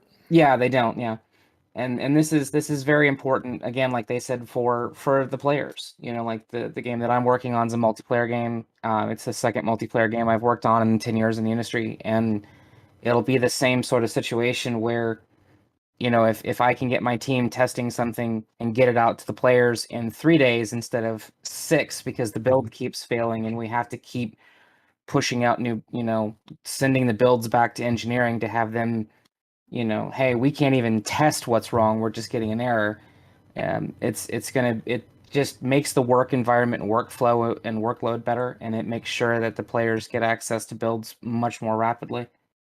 Well, all I want to say is it's obvious that when you get together 9 pregnant women, they'll have a baby in 1 month. The game development is the same way. What? Are they having babies? What? What are you doing? 9 pregnant women together in 1 month, and you're having 1 baby. That's not how it works. That's what we call the programmer's paradox, fastcart, which the Star Citizen community is like, oh, 20 devs can make something in a month. That means 40 devs can make something in 2 weeks. No, it doesn't. Exactly. That's not what it means. That's not what it means. They gotta stop making spaceships and just make the game. It's that simple. Yeah, hey. Well, no. At this point, they should just switch to Unreal 5. That'll make everything faster. Super easy. Yeah, super easy to do an engine switch. Super Just easy like to do an that. engine switch. No. Speaking from experience, it's super easy. I just want to say we haven't seen Sean Tracy in a while. It's good to see him again. Where's Theaters of War, Tracy? What the fuck, dude? Sorry. Maybe that's where he's been. That's probably why you haven't seen him in a while. But no, Yeah, he took it's over been Jules' like, lead, yeah. I want to say it's been over a year since I've seen him. I was gonna say, Go ahead, Pops. Go ahead. No. Oh, okay. I was gonna say that this was just like a episode of, what was that, the old one, Bug Smashers. It was nice, yeah. Yeah. Number 2. Well, fastcart, your analogies. Yeah. Okay. Babies, 9 women. All right, but I enjoyed it, but these types of things, I enjoy their transparency, and that's what they're doing. But it can be a double-edged sword. It can cause a lot, because if you really don't try to pay attention to them, I can see people now pulling the message out of this. Oh, they're in trouble. They're having problems, and they're letting us know. But hey. Was I whispering too loud? Were you talking? No, he's just being funny. No. Yeah, I see the opposite, Pops. I wish they had put this out earlier. Because builds are something that the community's heard about for a long time. But unless, as Rain mentioned earlier, if you don't completely understand what happens, we hear about, a build went out. We went out to Evocati or something. All the detail that they gave into here of what has to happen each day when these developers come to work, and that they need their builds to be, their work to be validated so they can continue their work the next day. And if there's a problem, if there's a failure, if there's a bug, it holds up the whole process of moving forward. And a lot of times all we hear is that a build failed. That's the most we hear is the community. I wish this had come out years ago so that people had a better understanding of what that statement means. It doesn't mean that they just ran across a couple of bugs. It means it could be very minimal, but it can also mean something very drastic that needs to take place. And we as community, as Lefty said, our perspective of game development as players can often be very unfair. We see something get produced, and I always say it's unfair because when something comes out that's good for us, we don't, there's nothing said, right? We forget about when we get surprises or things come out in the patch that we didn't expect. But we're very critical when something happens that we're looking forward to and it doesn't come into fruition. And we've forgotten about all the other things that have taken place. So I wish this had come out sooner so that we'd have a better understanding of what they have to go through, that when that person's working every day, and maybe it's 2 days or a day before launch, and all of a sudden they come in and something isn't validated, doesn't work. It's not that they want to hold it back. Obviously these people want to produce because that's good for them. It's good for the game. It's good for the community. Nobody wants bad press at that level. Bad press can be one thing for, from a marketing standpoint, but not to the point where, as Ops Chief was saying, where makes people think that a company's failing. That doesn't benefit them at all, And I love the fact that they showed this guy, the guy with the beard. Never seen this guy before. I'm glad that they've been putting these new people. He's a senior person, so he's been there for a while. I'm glad to see some of these. Sean Tracy, absolutely glad to see him. But these last few weeks, Disco has been presenting these newer faces, people that we haven't seen before. And to me, what I love about it is it shows that it's not just 5 or 6 people who understand the vision of this game, but that theme permeates through every employee of the staff, that they know what they're doing, they know what they're talking about. And to me, that gives me better assurance on the development of the game. There was definitely a period of time where it appeared that they had the people that they had curated for the screen. You would see those same faces over and over, and I completely agree with that. This makes it much more real. And the guy is obviously very well spoken, and I really like his shirt. I don't know if you guys noticed that or not. So sometimes you have to think too about people might not be comfortable being in front of a camera, and things like that. But absolutely, and I mean I get that, Rain. You're absolutely right. I think that what's cool about CIG, and you know this because you know from the elite world, when it comes to the devs that we see, we just see the community managers. We don't get that in-depth piece here. But out of 700 people, I love the fact that they do have that mantra within their company. Xylo said it to us at the Bar Citizen that they encourage their people to get out and interact with the community. They encourage them to go to Spectrum. They encourage them to come to Bar Citizen. They don't make them, but they do talk to them. And as you said, Lefty, he's not reading from a script. I watched his eye movement. He's talking from a place of knowledge, not from something that somebody scripted for him to sit there and read to us on screen, which I also like. And to give everybody like maybe one more example before we move on too, like to let you know how important this is. So like, for our game, for the perspective, the way I run our QA department, engineering will send us a build and the producer will come to me and say, okay, I want you to do this type of testing focus. And we have 3 types of testing focuses. We call discipline focus, and then an SCF, which is systems, content, and features focus, and then what we call a GP, a general play testing focus. And so, like, if we have an engineer who commits something, and then an animator that commits an animation that breaks the build, and that build comes to us, and let's say we're doing an animation test pass, where QA is specifically trying to see if animations break, if animations run correctly, if interactivity runs correctly, but the build just dies on us because it's the asset itself is broke, coming straight from the animator. We cannot do our job that needs to be done to do our report flow and to do our report structure and to get all of that information back to engineering so that engineering can talk to, animation or tech art or whatever. And we're a small studio with 60 people instead of, 800, but this stuff is so incredibly important. It's ridiculous. So I won't continue to harp on about it. I know people get tired of listening to me talk, but this stuff is, I really hope people watch this Inside Star Citizen and have an appreciation for what happens when you are lucky enough. We don't have a tools team in my studio, and I would die for a tools team that could give us a build validation tool like this. It would be absolutely amazing. The one other thing. Lefty, let me read something Darth Tuck's put in text here. Darth Tuck said, very true. You got a comrade here, evidently, Rain. When I do my simulations, I run builds with almost every major milestone in my code to make sure things work that haven't been broken or look like expected. So there's a cascading effect, right? Maybe you've got your stuff together, but somebody else's thing fails. It impacts the project. It's not just that one thing. Go ahead, Lefty. Well, I just think just kind of a capstone on all this is it's really important that they do stuff like this periodically, even if some of us, like we said earlier, Tracy's been there throughout the whole project, and all of us in here have probably seen him show up and talk about some stuff like this before. But I have to consistently remind myself to keep my peace of mind and sanity that there are not that many people that dive into Star Citizen as deeply as the people in this room right now. And so there are so many people that have only seen these people just for the first time this video. And Jared says that every single Star Citizen live he's on, and it's like, all right, well, I know you're Chris Roberts and everybody should know who you are, but can you please tell us who you are and what you do for Star Citizen? And that sort of talk, I think it adds a lot of value. So I'm glad that they toss in stuff like this periodically. And I was one of the people who said I don't mind Chris Roberts speaking so long in CitizenCon, but it pointed out to me that I backed the project back in 2014. Some other people back in 2012. They had the experience or memory of Wing Commander and games like that. People joining today, maybe 20 or 30 years old, may not. They got a lot of catching up.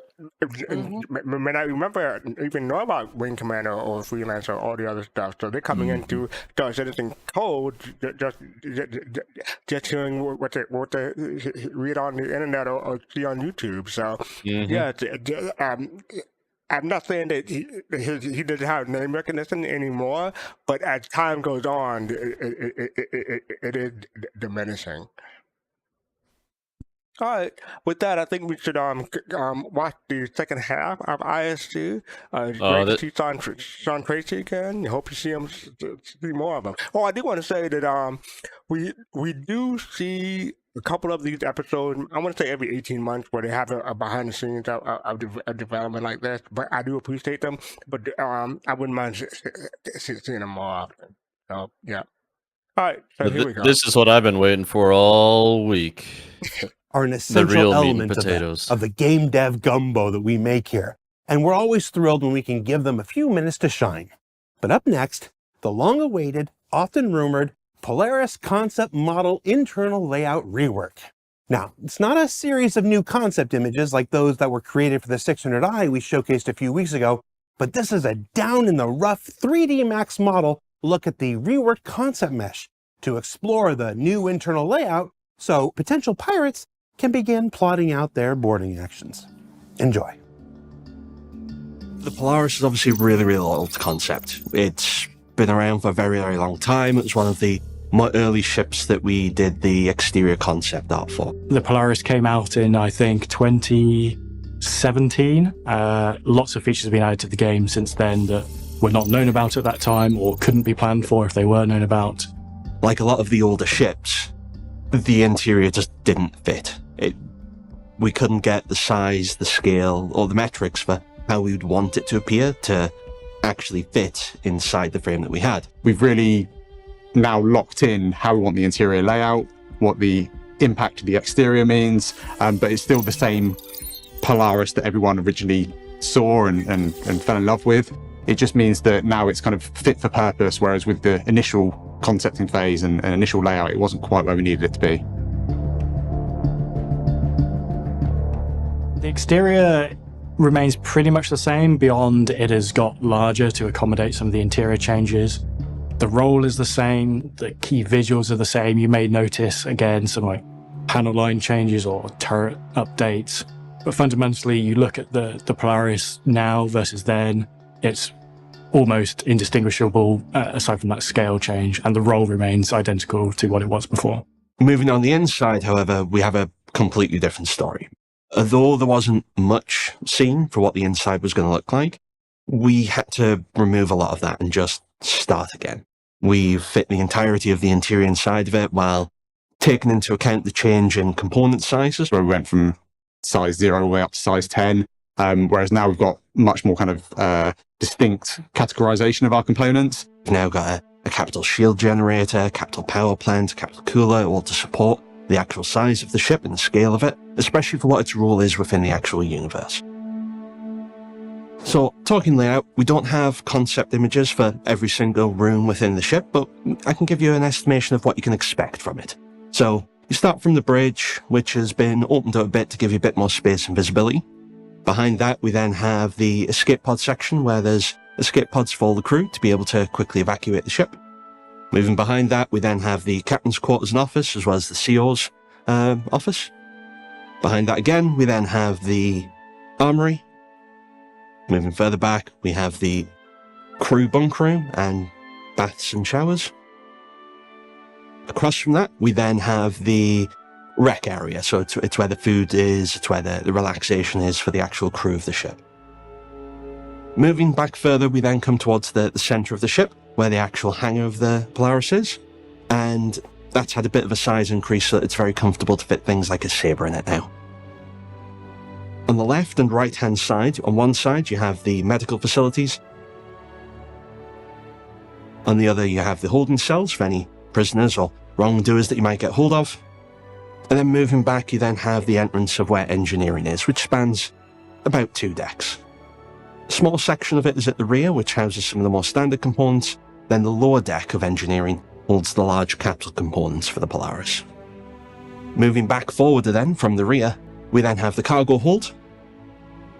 Moving forward from the cargo area, we then have the torpedo room, which has all of the torpedoes stored and an operations station if anyone needs to maintain any work down there.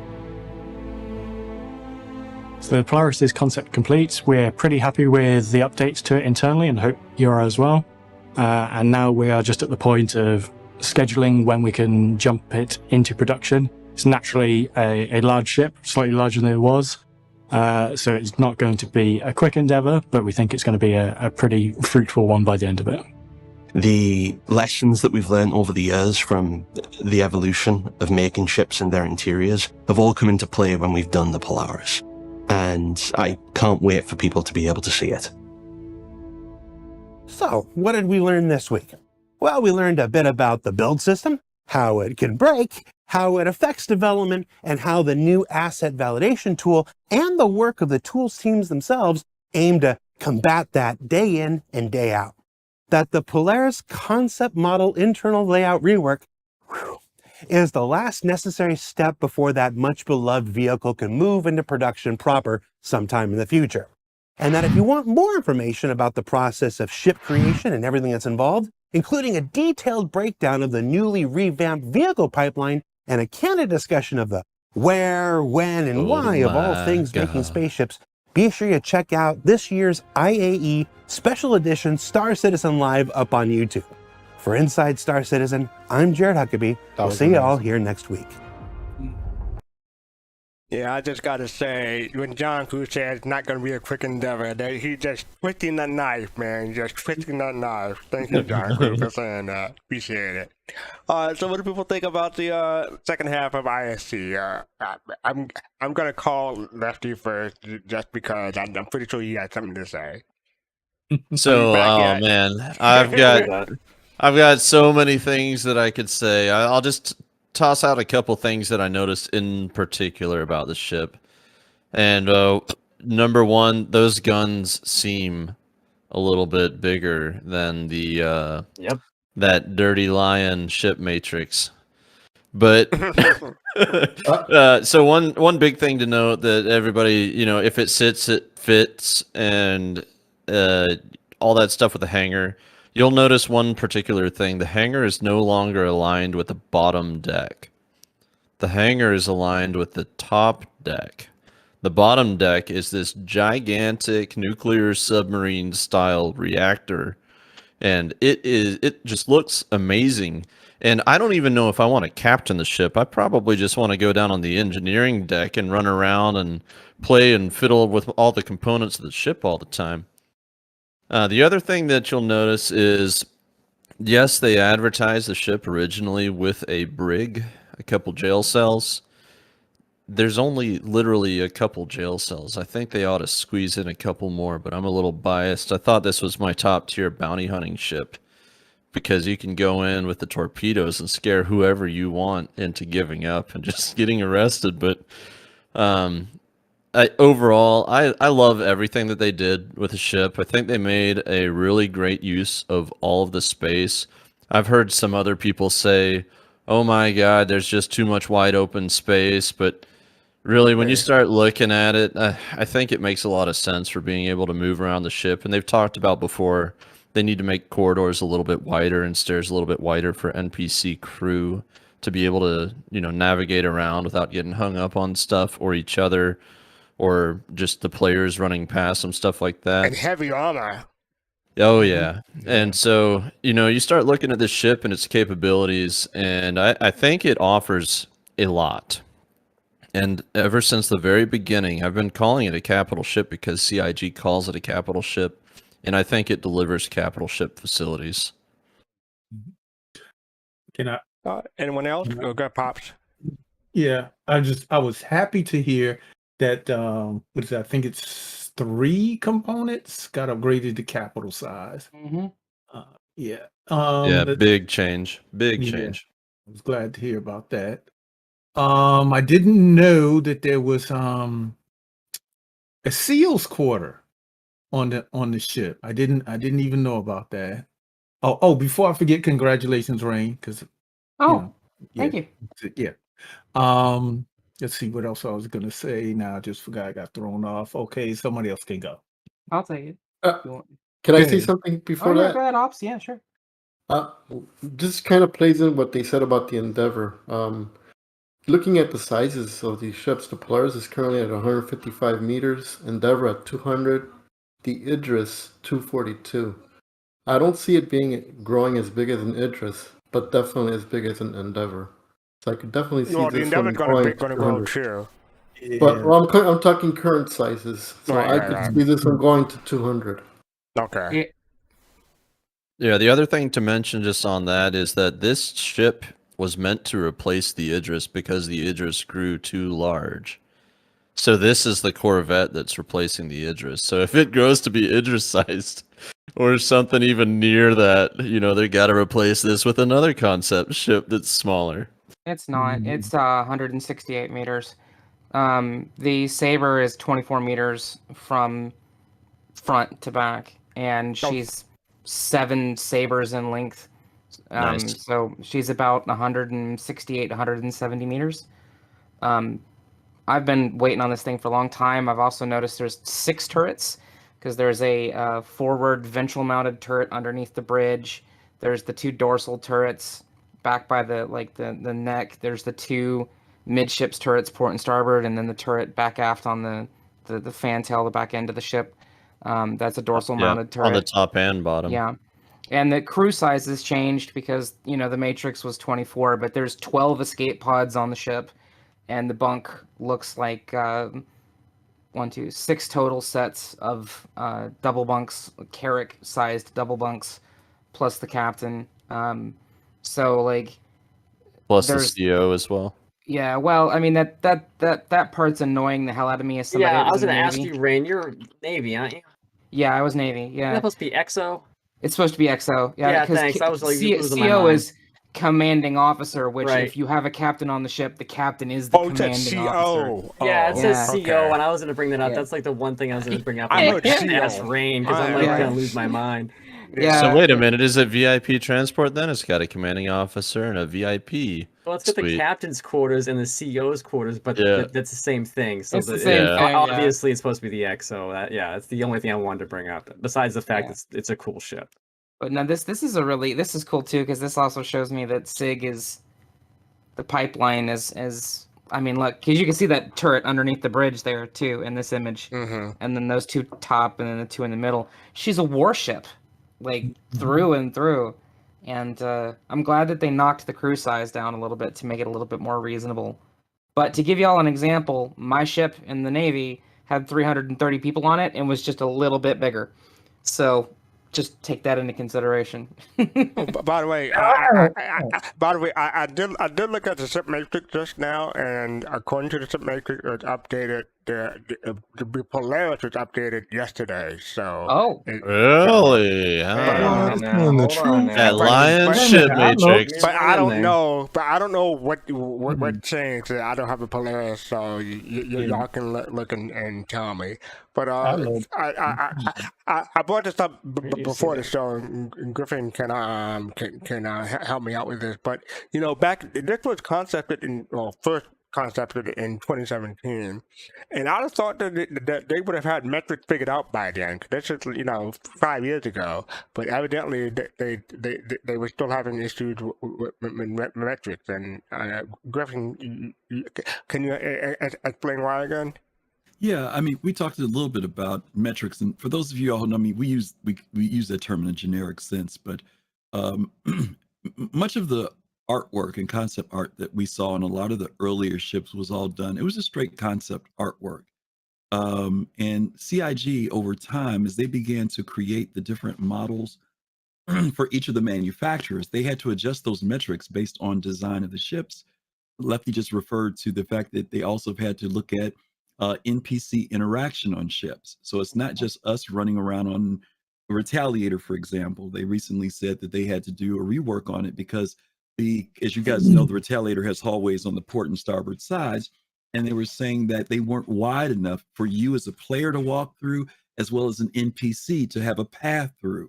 So when we say metrics, we're saying everything from door height, room depth, all types of stuff that's involved with the scale of these ships so that they're practical, and also for resources and what it takes to put these ships in the game. And so many of the ships that we saw earlier, and this is why you've seen many of them grow, the Starfarer grew in size, the Banu Merchantman grew in size, the Endeavor we know will probably grow in size. Many of those ships became even bigger, not because they wanted to. This is one of the issues with the Carrack even. Many of you remember that the Carrack had a much more streamlined look to it. But if you look at the concept art and you look at the interior of the ship, the Reclaimer had a freaking spiral staircase inside of it. I mean, there's all types of stuff that was in there. But when you practically try to put that within the ship, then the ship becomes too big. In fact, the Carrack, if I'm not mistaken, became almost 25 meters longer than what it ended up being. So they actually reduced it in size, but it thickened up, right? It got a little bit thicker to accommodate all the things that they wanted to put into the ship. So even this ship, which was a 2017 release, even though we saw it in 2017, it was probably concepted a year or two before that, during the period of time when the metrics weren't completely locked down for the ships and manufacturers. So, again, it's been 5 years since the ship was announced, but they told us that they had to go back. They said it would probably grow. They knew that it would probably grow in size a bit. And now they've gotten, as you guys know, they've gotten their metrics down now for these different ships. So it's way more consistent with the newer ships versus that stuff that came out from, let's say, 2016 and earlier. It had to be, everything had to be redone as far as design goes. That's basically it. Yeah, I paused on this scene right here just to give the Polaris specification. So, crew size 24 max, station 7, length 155 meters, shield 3 large front, armor light, power plant 1 capital, 28 torpedoes for weapon, and hold 216 SCU. So yeah, That's and the old version. That's the old one. That's the old version. Okay. That's the old Matrix. Now I do have a question. Me and Danger Hobo. I don't know if we have time to do it. If we don't, I understand. Because I have a question about the SEALs quarter. Is that just an upgraded armory? Because I'm not sure what. You guys reload. I mean, Lefty, you're big on this ship, but Pops, a lot of stuff on these ships was concept stuff before. We never saw the full interior on the Polaris ever. No, we never did. We never saw everything that was in it. It's just like the Banu Merchantman. We didn't know there was a freaking sanctuary in that thing. We knew there was a whole lot of other stuff in it. So CIG, will put things in that maybe they may have been talking about. We never saw, but the concept artists, their idea is concept, right? It doesn't mean they're going to outline everything that's in the ship, but there's enough there to give you an idea of what the ship's capabilities or purpose is in the game. Okay, because he does mention that there is a SEALs quarter. Yeah. Don't be surprised if they tell you it's in there. It's in there. We had some diagrams, but the diagrams really, like in the beginning, they were just kind of just sketches, right? They look like an actual blueprint, and what they've got now is actually modeled out. It shows the size of components, where they go, the quarters appropriately sized, et cetera, et cetera. Like the first one didn't even have the brig, even though the brig was mentioned. It didn't have a med bay either, right? So it had a medical, but I think it only had one. Not on the first one. So the reconcept definitely is showing all that stuff. Right. Yeah, I'm looking at it right now. It's generally the same arrangement, but I think they're making use of a lot more of the space on the inside of the ship, and they've learned a lot. Obviously, I'm really happy with what they've come up with. Me too. All right. So up next we have Miss Cinnabar, and this is from Dark Media. It's called the IAE 2952 Special News for Star Citizens and Civilians. Being aware that this is 23 minutes long, so grab a drink, grab a snack, and let's have some fun watching this Miss Cinnabar. I want to go watch that Polaris video again. Oh yeah.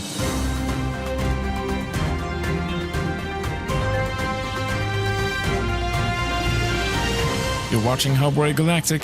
I'm Oliver Zork, and this is our 2952 IAE special, brought to you straight from the Tobin Expo Center where the 2952 IAE Satellite Expo is taking place. And in today's report, we'll check it out from every angle imaginable. It's the IAE, baby, yeah! Take it away. As you can see, pilots are showing off their skills and racing each other right outside on the frozen lake.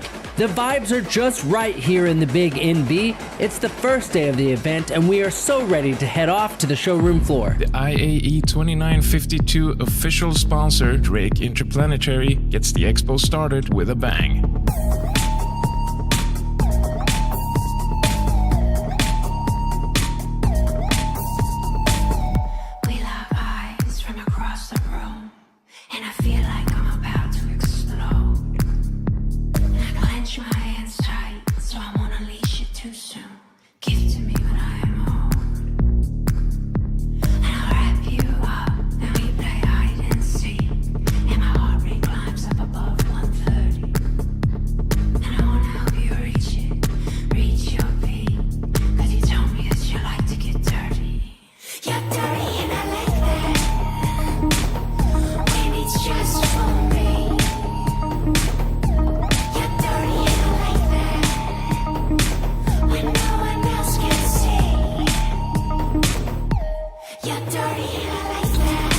This year's IAE sponsor, Drake Interplanetary. We're going to head straight down to the show floor to check them out. That's right, Oliver, and boy oh boy, did Drake bring the juice this year. We've got the Corsair finally releasing, but you better watch out. I know some people who've been looking forward to exploring with this one, if you know what I mean. Also, Drake has the Vulture and Cutter on display, ready to have you quietly rob the less fortunate, together with a friend you feel safe with. The Corsair, with its 4 gimbal-sized force for the pilot and a cargo space big enough for a rover, is looking to be a great competitor to the RSI's Constellation series. And while it's Drake and the insides are equivalent to that of a building site on a low budget, it still boasts facilities, like 4 beds and a bathroom. Impressive, and well suited for Drake fans, who are mostly full of shit about their accomplishments. Hey, let's face it, Drake is designed for people with huge dreams on low credit. Wow, you guys are not having it. What are you, pirates? What the hell? Great, okay. Well, if you're a decent pirate, you could probably afford a better ship than the Corsair. And if you're a bad pirate, the Corsair is too big of an investment. Low-budget explorers, however, will find the Corsair suits their needs perfectly. Maybe. I'm actually a law-abiding civilian and would never touch a Drake ship with a 6-foot pole. For Hubwire Galactic, I'm Marcus Hurst. Thanks, Marcus. Now you better go wash your hands. We figured that comparison with the Constellation series was spot on, so we wanted to see the comparison for ourselves and put the two ships facing each other on a lake nearby. Russell? All right, here I go. I'm sitting here in this constellation aiming at this guy whose name is just Trustworthy Man, and he's sitting in the Corsair over there aiming back at me. Both ships are running a default configuration, and we're going to empty our weapons into the other person, and whoever's left standing is the winner. And 3, 2, 1, go.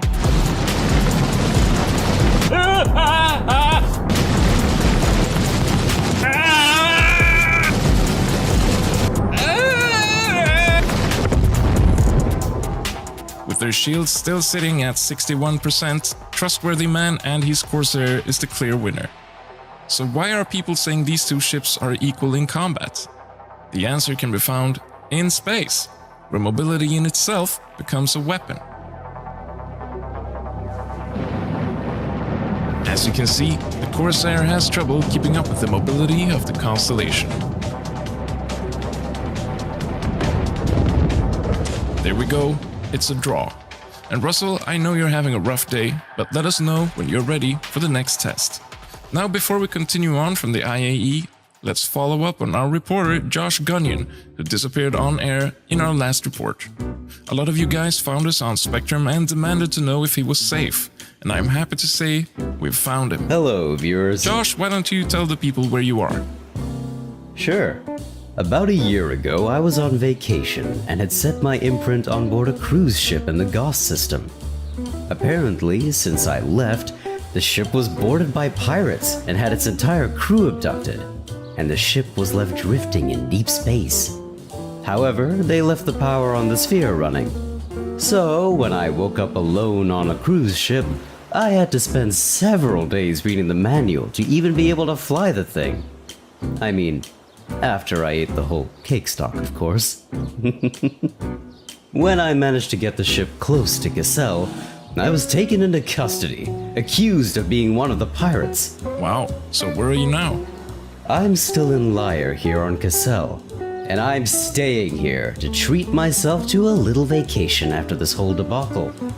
You know, they got unlimited breakfast dogs here, and Radagast Fizz on tap. We're so glad you're safe, and we'll see you when you come back. Absolutely. Now, with Josh safe in exile, we'll be able to continue the show. Earlier this week, we went to the New Babbage Interstellar Spaceport to hear about people's expectations on the IAE. Look, I'm not really expecting much this year, because I don't know really what's been going on between the Expo management or whatever and Drake. Well, personally, I'm really looking forward to the Drake Interplanetary Corsair. Oh, you know, it's the same every year. Big corporations roll out a new ship. Everyone who's an hours over it for a couple of months, and then boom, it's just a standard ship. Still nice to look at them though, I suppose. There probably is some unannounced vehicles. You know, they always want to keep the suspense alive. But, yeah, I'm just here for the overall experience. I've been going supernova, waiting for the show to start. I even got this cool new jacket. Expectations on the IAE are high this year, and I wonder, will the organizers be able to match them? This and more from Russell's demonstrations and our analysts coming after these messages.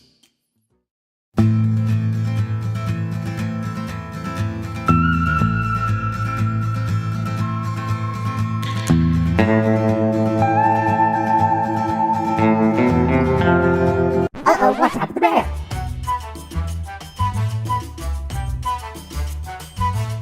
Wow, Blast, there's Bravo, be the quick jockey. It's yours today. Have the blue, orange, red, and teal. Look how much security lights up. Buy. The prophecy was for 4,000 years ago. You were the chosen one, you must buy. of fun.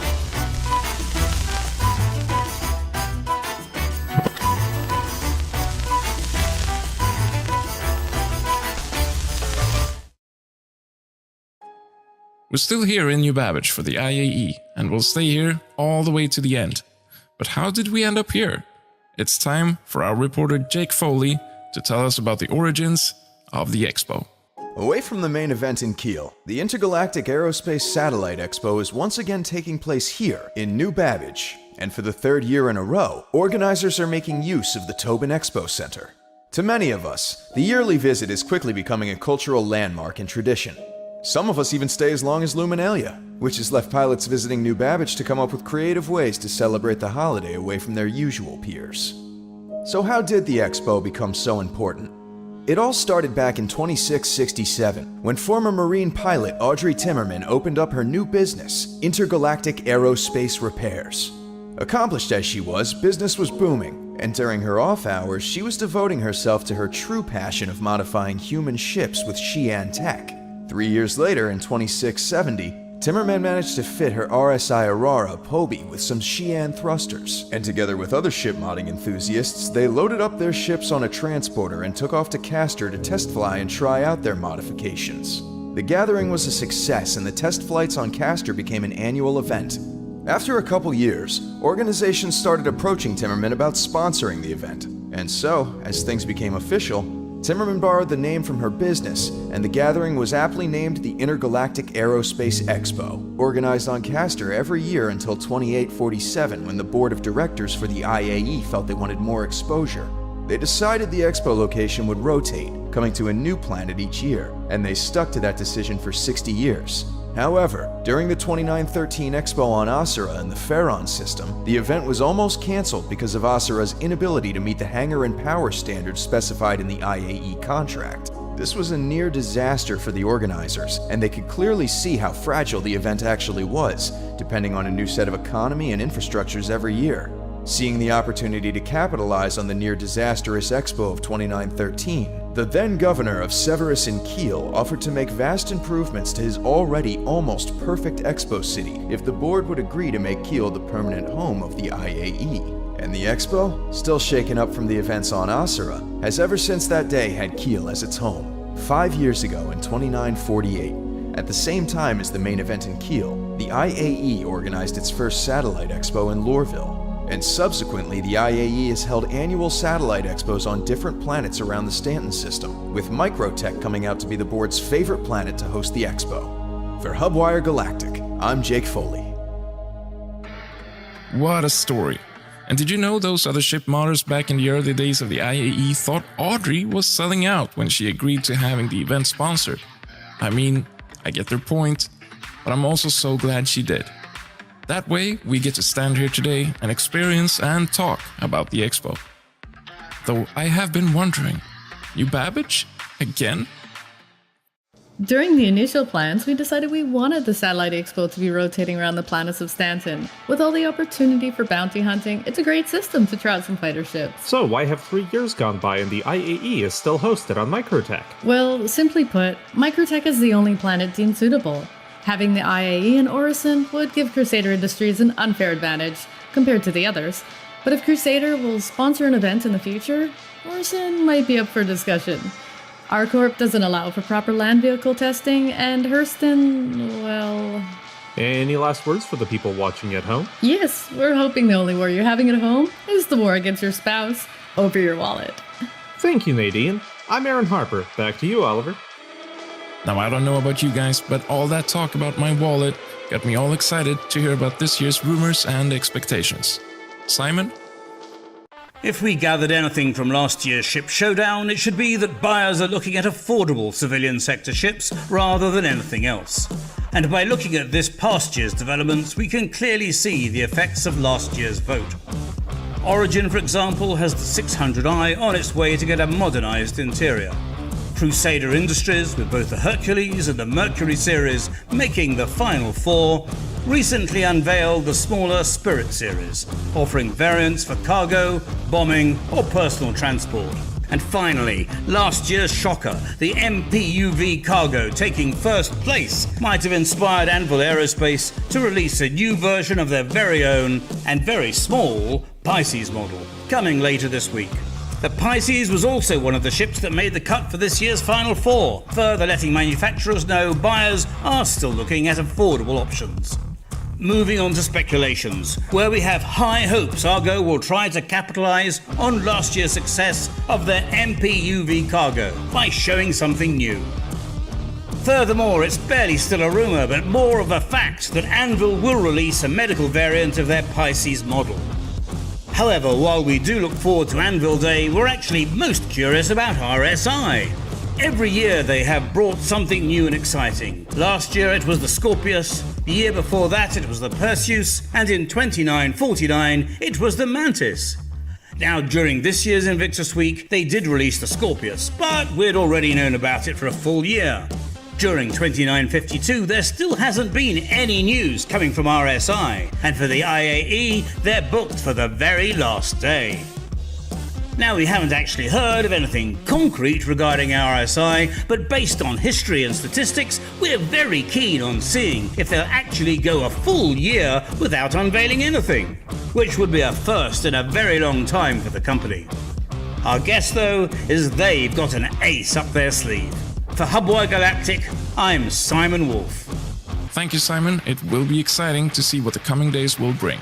Now let's check in with Russell again and see if he's ready to give you guys another Drake demonstration. Here again, and this time we've gone to space to learn if there are any other uses for this Drake Herald except running data better than a Banu runs a lemonade stand. Over there you see two Vanguards, and I don't like the way they're looking at us, so we're going to shoot them down. Over here we've got the Aegis Eclipse with its deadly size 9 torpedoes ready to tear the Vanguards apart. And we've got a remote-controlled Drake Herald, ready to prove itself as a fast and effective force of destruction. Is the Herald faster than the torpedo? What kind of damage will the Herald cause? Stay tuned. Check out HubFeed, a one-of-a-kind service connecting all the social media around the verse and providing it in the same feed on your glass. Whether you're active on the Grid, GSN, or Spectrum, HubFeed has your back. Because when you grow, we grow. So let's grow together and touch billions.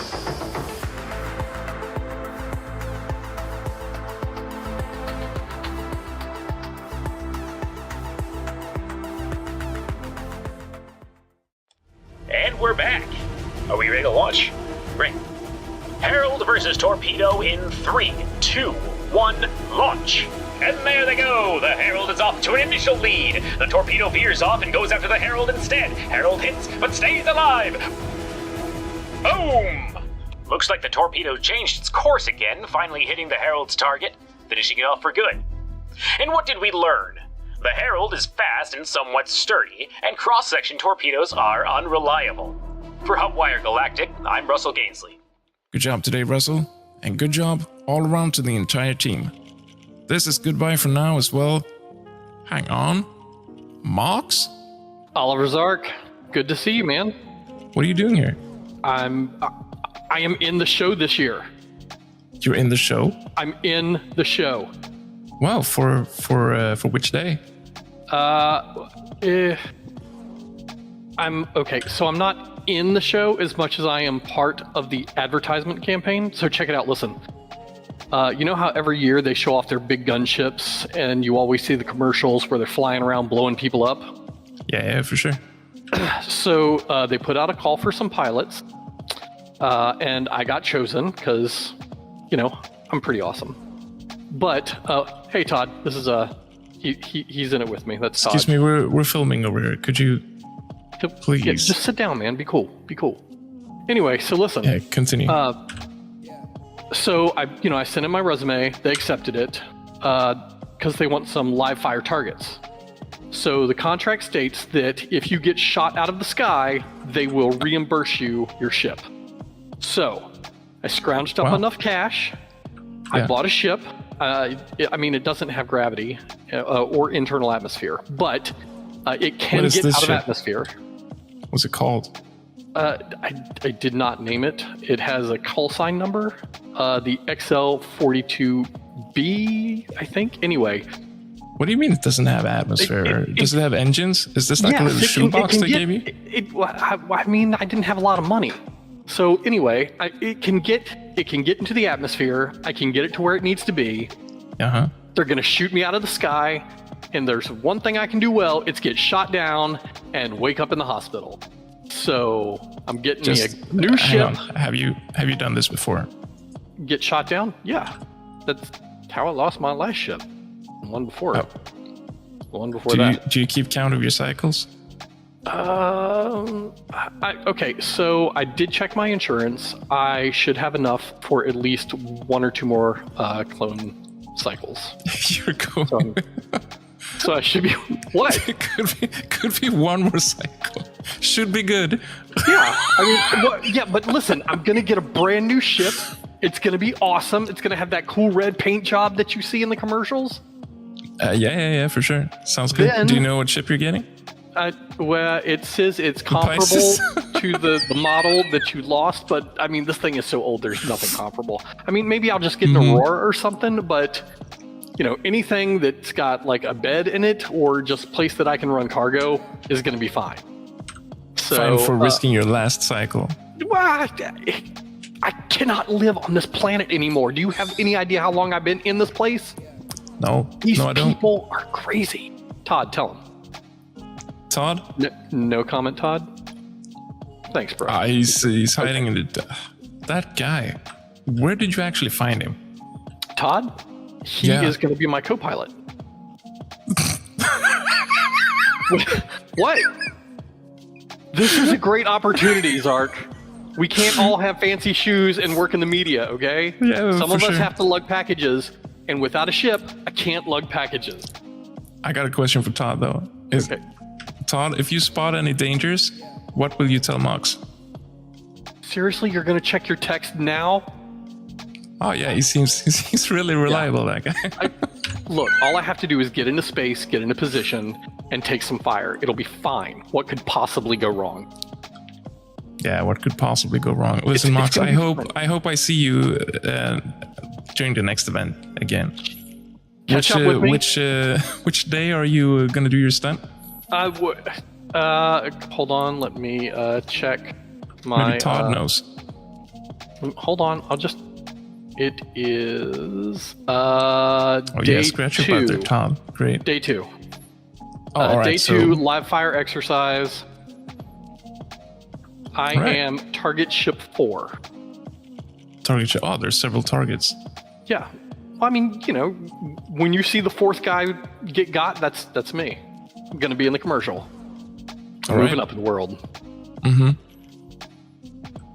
Well, I wish you all the best, Mox. I hope it. No, I'm not. Okay. You know what? Next time, I'm gonna have a new ship. You don't even know what ship it is. What was it? An Aurora? A Pisces? What was your? Mine. I think the one that I'm flying used to be an Aurora, but it doesn't quite look like one anymore. I mean, it's got some parts welded on for sure, but I'm like 90. This doesn't sound like a new ship, though, does it? No. They replace it with a comparable model. So, what are you actually getting for risking your life, Mox? I'm gonna get a new ship. It's gonna be brand new. They give you a brand new ship to replace the one that they blew up. And what ship is that? Well, it says that it is a comparable model to the one that gets blown up. I think this one technically and the one is that gets blown up doesn't have atmosphere or quantum drive or anything. They don't need to know that. Do not play this before I get paid out, okay? Just, Yeah, right, for sure. Yeah. If you survive, I'll talk to you again on day 3, maybe. I'll make a little short with you here in the airport, and you can show your ship. Okay. Sounds good. Great. All right, Mox, I got to run. I got this Corsair to try out. I wish you the best and good luck. All right, good luck, man. I will see you when I do. For sure. And you too, Todd. Todd, are you listening? Todd? You're looking at me, Todd. Yeah. Oh, All right. You're listening. okay, Great. Great. All right. Take care. He's not a big talker. Nah, he's a nodder. Todd the nodder. Yeah. Right. Whatever. I'm gonna leave you two alone. Bye. All right. Later, man. Take care. So everyone, that was Mox and Todd. We wish them the best, and we'll see how they fare on day 2. I'm Oliver Zark, and you are wiser than yesterday. Have a great IAE.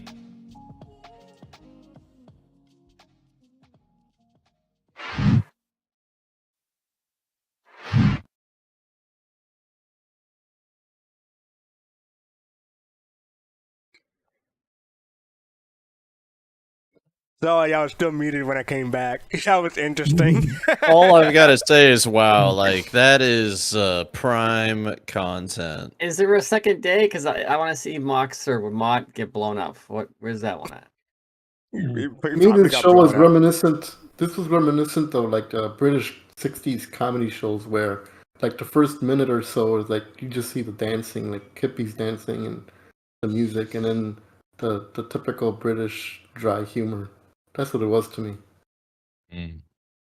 Lefty, thank you for the 5 gift sub. Appreciate it. I agree with that. Oh yes, thank you, Lefty. I want to jump in and say, great. This was really top notch, and give a round of applause. If you look at the credits to Mr. U Rider Smoke. Yeah. Oh, okay. Oh, you noticed that? Yeah. I wasn't gonna say nothing. I could tell from the style. I knew it when I saw the things. I was like, "Yep, that's What you." what did you work on? I was in one of the audience, random people that they talked to. Oh, okay. Which one were you? Which one are you? The one in the spacesuit. Oh, that's you. Yeah. Okay. Nice, That was my favorite one. Oh. I made fun of, right? The Yeah. one I was like, why is this guy going to see his expo in his full spacesuit? I gotta say, this was really inspiring, and I've got a new personal mission, and I think I would challenge everybody else to do the same if you feel up for it. But this Saturday at the Virtual Bar Citizen, I'm going to try to FOIP that entire Virtual Bar Citizen. That'd be cool. Okay. That'd be cool. Yeah, that'd be We'll cool. see if it works, but I'm gonna try it. Yeah, that would be cool. You know, I hope it does.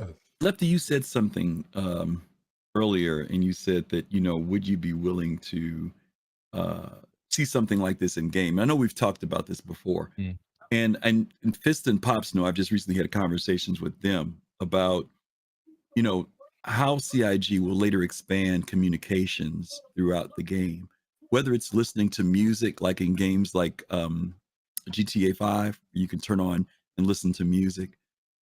Whether it's being able to turn on a news service, independent news service, whether it's being able to watch machinimas, whether it's being able to watch a live combat that's going on somewhere, or like we saw remote reporting that we saw with Jax. I'm really hoping that the technology grows into that space so that everybody's going to want something different. Maybe it's the person who just wants music playing in their ship while they're traveling, right?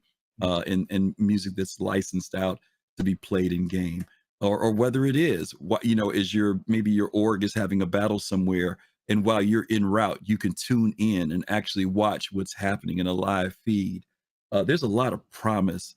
Some people just may want to just watch crazy machinimas, and then there may be other people who report on like an independent news service like Zark is doing, but something for everybody. Everything's not going to be for everybody, but I really do hope that those various monitors that are on our ships or at stations or in the bars become sources for us as a community to tap into, because there are plenty of people that will produce that content, not just CIG, but people who are in the community that will produce content. And I think it'd be really, really great if we see that happen in game.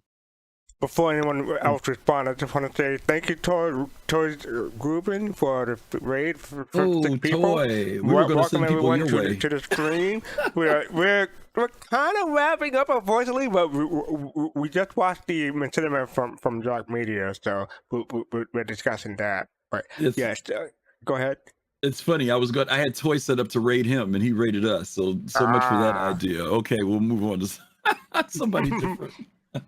Thanks, I think there's a lot of room in the community for producing this sort of content. It's just like we've seen Chrome Ninja, and obviously people in here, right? You guys make machinimas, and then these guys, Zark has been after this for a little while, and frankly, I saw some of his earlier stuff, and I've seen this, and there's been this long gap where I haven't watched much of his stuff, and I'm wholly impressed by what he's been able to pull together. There are a lot of different characters in there. They felt like characters. They felt like they were in-verse, in-lore characters.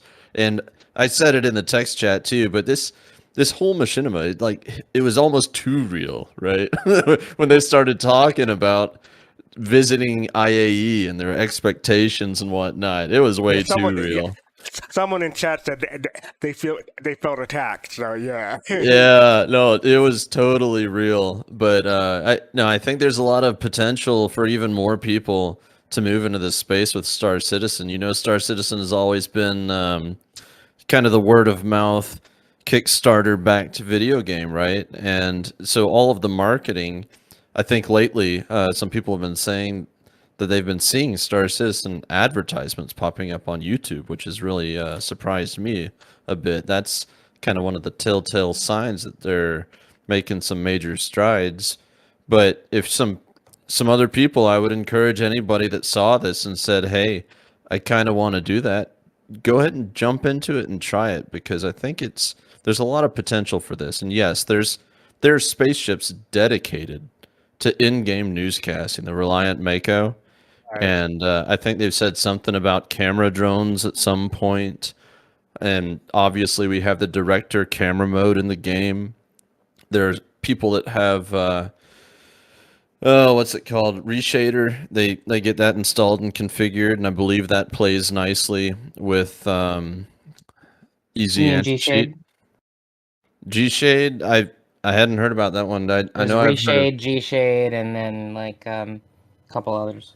Yeah, but so I'm just saying, I guess that there are plenty of tools out there. If anybody feels like they want to go and do this, I would encourage you guys to go ahead and try it. I wouldn't. Oh, sorry. Go ahead. I wouldn't expect community-made content to come into the game and official support in terms of music and content like this, because the licensing and the legality and copyright and all that stuff is an absolute nightmare. So, I mean, just kind of keep that in mind, that, CIG would probably have to pay for things and have more in their terms of service than they already do. Like, for example... I meant submit it. I meant stuff that we submit to them for licensing. Yeah, I get what you're saying. You're absolutely right. Yeah, I meant more like if we've got people who do produce music, if they want to go ahead and forward those rights to CIG and submit it, and if CIG wants to use it, because they've got their own musical team, composition team. Right. I think that it would be kind of cool, whether it'll happen or not, another story. But I just think it would be cool if they could, Yeah, I do want to say. I'm sorry. I do want to say this commercial is crazy. The commercial was nuts. Again. I still don't know what that was, and I have to thank Dark Media for reminding me that Luminalia is coming up again. I had completely blocked out of my mind. I'm looking forward to another handlebar this year. You're right. Was this you doing these graphics? No. Not only did the voice and the character stuff. Nice. Okay. All right. Cool. So does anyone have anything else to say about the video that hasn't spoke yet? It was long, really long. Yeah, it was long. It was long. It was really long. So, but it was packed with content, though. Too. Yeah, it was. Yeah, because I'm just sitting here and I'm just like, how long? I mean, wow, this took a big effort. So yeah, and I'm quite sure. I did say that before we started, 22 minutes. I said grab a drink and grab a snack. I did say that. Oh, I didn't hear the time. I didn't hear the time. People commented, earlier, in the stream about how good this actually was, and I think it. I'll put it up here so people who just came in a little while ago can kind of go and take a look at it. But this was, from the initial shows that we saw from him, which I think were like a minute long, to this, it's just like they've just gone like so far. Like the quality has been so much better. It's just really, really good. They've absolutely hit it hard, and it's great to see that kind of dedication, right? There's so many people that come into something and they try it and they don't quite succeed, and then they're just like, oh, maybe it's not for me. This guy's he's hit it hard and he's kept with it. Yeah, The whole crew. The big part of it is like a lot of everyone that has had any interest in Machinima is like contacted Zark and like got aboard, and like we're constantly talking about like different ideas and concepts of things that would be awesome to do, and everyone's like, we need to do all of it. Yeah. And there's so many things that will be coming out this year, next year. Yeah, it's gonna be amazing. I just want to see a Drift Part 2. Like, where is it? Yeah. Well, Drift, it takes a lot of work. It takes, well, you know that. It takes a lot of production work to do it. So Right. hopefully there's something to look forward to. Well, you know, I'm probably, maybe volunteering myself, but unless one of you guys knows of something, but Red versus Blue back in the day, Star Citizen, I think is ripe for something like Red versus Blue to come on in. Oh God, it was so good too. So before we close out on Jack Media and his IAE 2953 patch, I just gotta say, a Banu running a lemonade stand. Okay, all right, that's something I do want to see. That's suspect, though. I don't know. All right, so I think we're going to wrap up here. Just want to remind people that we are running a fundraiser for Aliciana Noir. Her daughter is suffering from a rare illness, and we are all merchandise. Mugs that we sell during the month of December will go toward her fundraiser. So pick up a mug if you like it, and we'll pass it on to the fundraiser. After that, we have. Those are signature mugs, by the way. Those are mugs with quotes from different team members in the Soul Citizen team. So check them out. Yep. Did you post the we link? have our virtual bar citizens is on Saturday in 2 days. 2 days. We have an early session and a late session. You can see the times on the screen: noon Eastern and 5 p.m. Eastern and 5 p.m. UTC or at 10 p.m. UTC. So yes, you register in advance. Hopefully, someone put the link in chat. And after registering, you'll receive a confirmation email. Don't lose that email because it'll let you join the meeting. Before the event, New Soul will be streaming a pre-show at twitch.tv/Fastcart Gaming. So tune in for that. It started at 2 hours before, so that's 10 a.m. Eastern. 10 a.m. Eastern. I'm putting the link in chat real quick. And yes, so that's it for the virtual Boston, the last one for the year, right, Griffin? Yes. Yeah. All right. So up next we have. Oh yeah, there will be no soul voices because we're doing a Bar Citizen, correct? That is absolutely correct. Okay, so we'll have a soul voices the following Sunday at 3 p.m. That is absolutely not correct because I'll be. Really? Is that what day is that going to be? That's the 9th, December 9th. Okay, I'm still in town. Yes, there will be. You're right. There will be. Okay, December 9th. So Soul Voices on December 9th. So we're saying, is this Saturday, if people who like to show up and watch, the Soul Citizens, family here on Saturdays, then they should potentially, maybe it's a good idea to sign up for the Digital Bar Citizen, and they can just go to one of the two events that day, because there are two separate events. Starting at 12 p.m. and then 5 p.m. Eastern Standard Time. And so if one of those events fits your schedule, then it would be a great opportunity to come out and have some fun. Or all day long. Or all day long. I may be there all day long because. Oh yeah. Some of us won't be there all day long, but yeah. So our next show is on Sunday, 8 p.m. Eastern, the 12th of December. That's 1 a.m. UTC. We're having a show called Come and Gone. The show is about gameplay elements that were in game at some point but have been removed. Will they come back? Be stuff like Tessa, Quiet Astral, Interdiction, Helmet Flip, etc. So yes, that is on Sunday. And you want to say who our special guest will be, Griffin? Yeah, you can tell them. Okay, so yeah, we have Sub Vigio. If you don't know him by his new name, that is formerly known as Geo Get Money. So he'll be on the show Sunday. So it'll be a fun show. We also have reaction reviews. We're going to try to get a Andor episode up sooner rather than later. Don't forget you can become a Soul Bro, Soul Sis, or Soulmate. Soul Citizen membership has the privilege. Hit the like, sub, or follow button depending on what platform you're on. Buy the merchandise for Luciana Noir. Follow us on social media. We're Soul Citizens everywhere. And we want to thank everybody for joining us. We have Alma Kusanagi, Face to Face, Old Lefty, Opti, Pop in Space, Rain Cloud, and Rider Smokes, and of course my co-host here, GriffinGamingRPG. I want to thank everybody for following, thank everybody for rating, thank everybody for subscribing, and appreciate it. Oh, and before I go, we're going to be rating Matachi, but blame Face because he dared me. So, what a feeling, believing. Oh, I can God. have it all without dancing all my life. Oh my God. I already got the love, night and soul, lady, everybody. the night pregnant lady in my brain. Now I got this song. Guys, hold on before I we go, just guys. heard an explosion in the game after you guys started that. Hold on before we go because the timer's running. You guys go over and visit with Matachi, who we're rating. Matachi is an old school, one of the original content creators with Star Citizen, and he's just getting back into doing Star Citizen. So when you get there, send him some love, okay? We really want to support him, all right? Okay. All right. Take care, everybody. Have fun. Peace, love, and soul. Take care. Good night.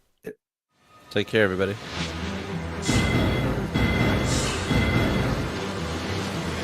Oh God, I'm sorry, everybody. You dared me. That's what I was thinking in my head. You dared me. How dare you? I apologize. Yeah, please don't dare him. I did not think he was going to do that. Don't Why? Why did you? That's what I was thinking in my head. I'm like, you don't know me by now? Oh, let's head up to General.